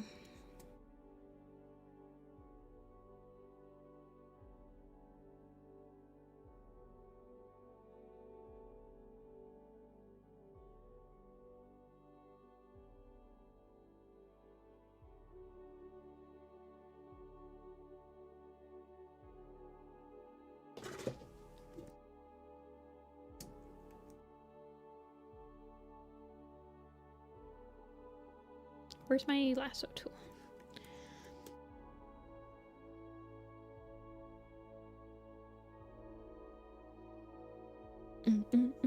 See, I don't know if I like how much green is right here. I need to like, I think I want to pull more of the blue into here than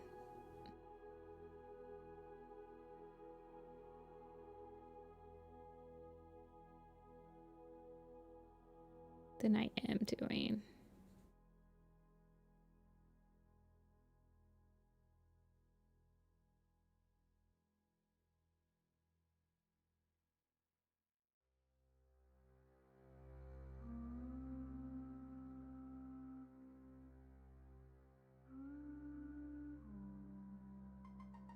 Okay.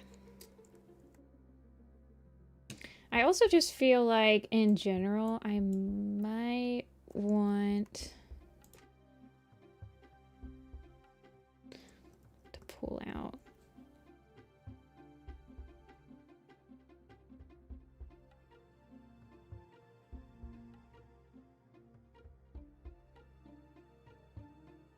the color dodge.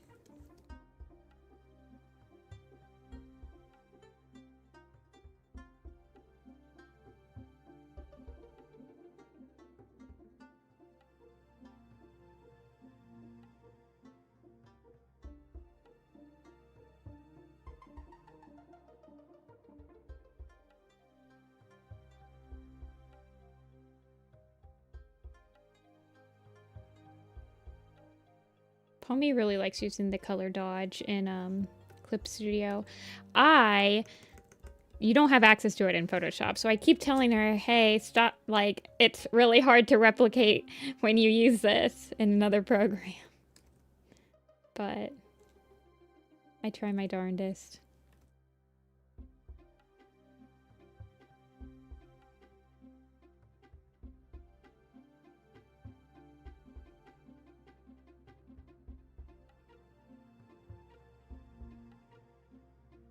I'm a free type movie. It's a movie about being cringe. The Turning Red movie?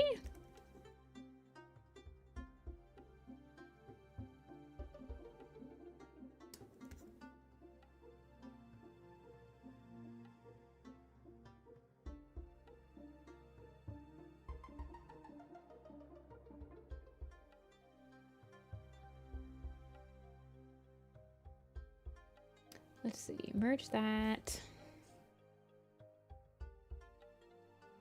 Let's add another sort of blue.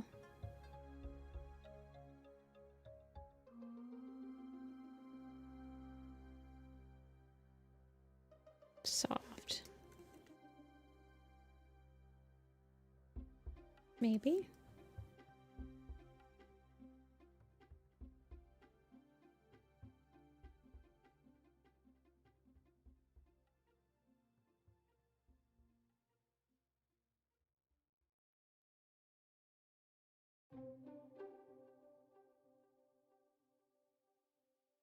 Like a blue overlay.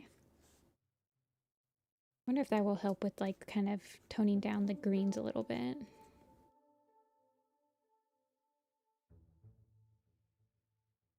Yeah, it did. I'll merge it down.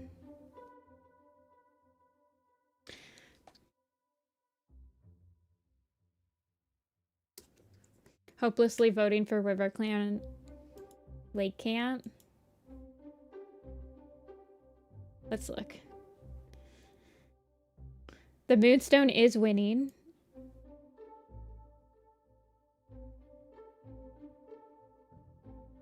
Still.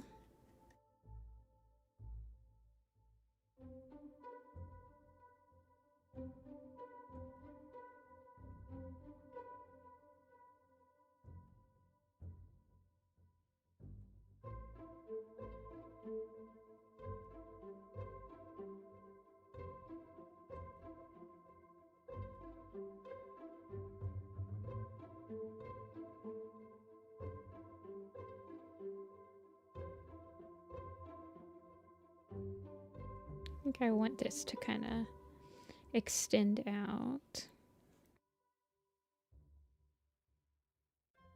and kind of encompass where the light and the dark meet. Oh no, this is a piece of grass. Let's actually do this then.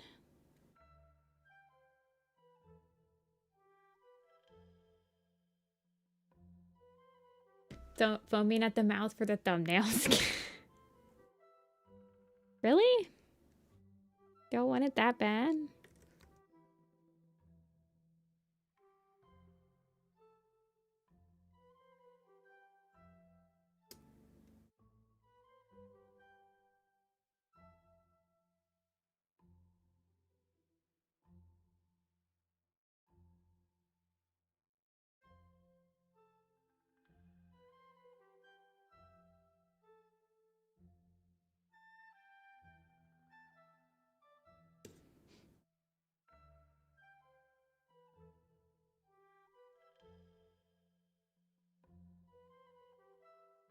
I did like nothing on this hill. Oh my god, I kind of forgot this hill existed. I've just been working on this edge.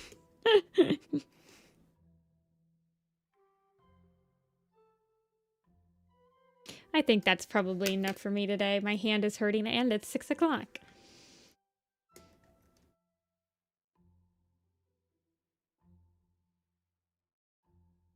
I like the grass.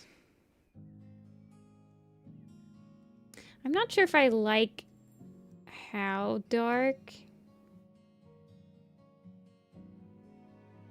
Yeah, I'm not sure if I like how dark the shadow is up here at the top of the tree. I might just lighten that up. It looks a little weird with the value of everything around it for this to just end up being super dark. So I'll probably fix that up. Actually, I think yeah, that was the last thing I did. Yeah, it looked better that way.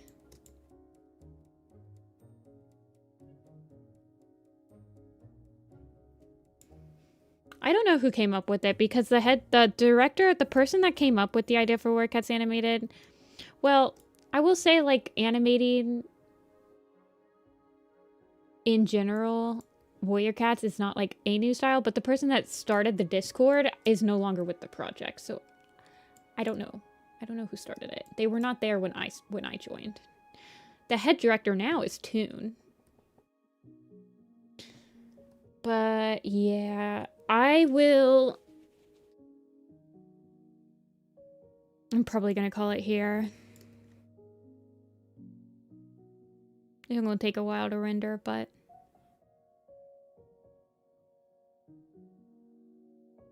it will be worth it.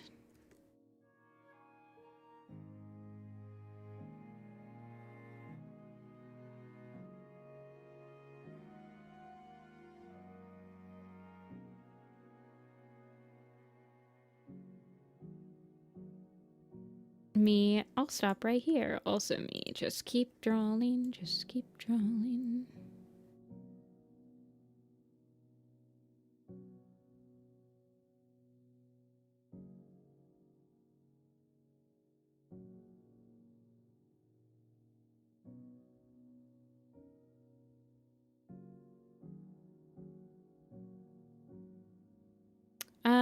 Actually, part of me thinks that it's a little bit... I feel like the rays of light probably shouldn't be crisscrossing the trees. Does that make sense? Like, it makes it feel a little bit too busy. Like, they could probably be like this.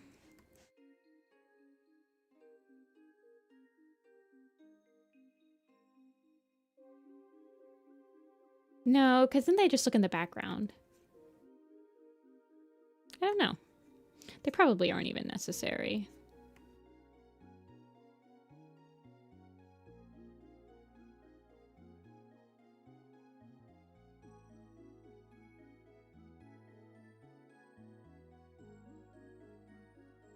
Honestly.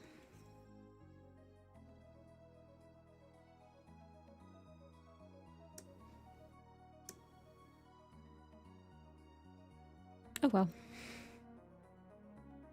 That's something for Palmy to decide.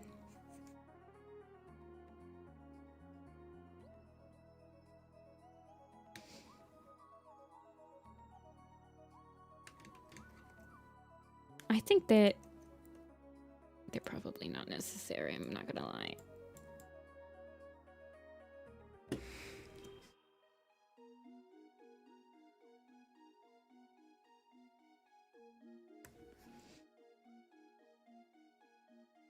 But, and if I do put them in, then I might want to put them in, like, maybe over here. Forever distracted by God rays, yeah.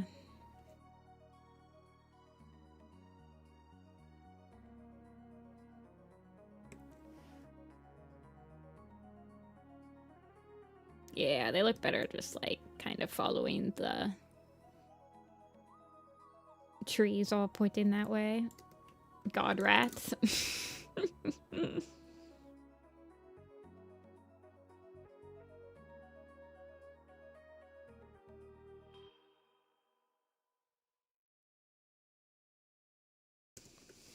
Hey, Fox.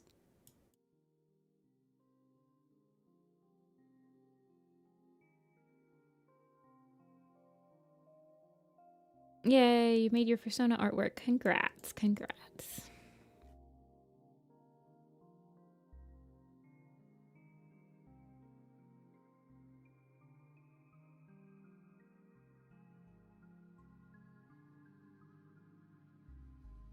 Alrighty, I'm gonna end stream here. I actually, I'm gonna open up some commission slots.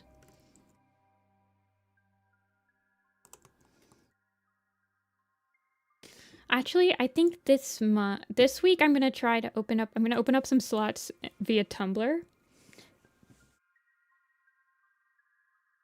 So I can get some of the Tumblr people the ability. I'm thinking of, like, rotating out where I announce them to, like, give some people some more chances. So maybe I'll try opening up some slots on Tumblr, and then I'll have a slot open on the day of the commission, at least one. So we'll see how that works out. But I will be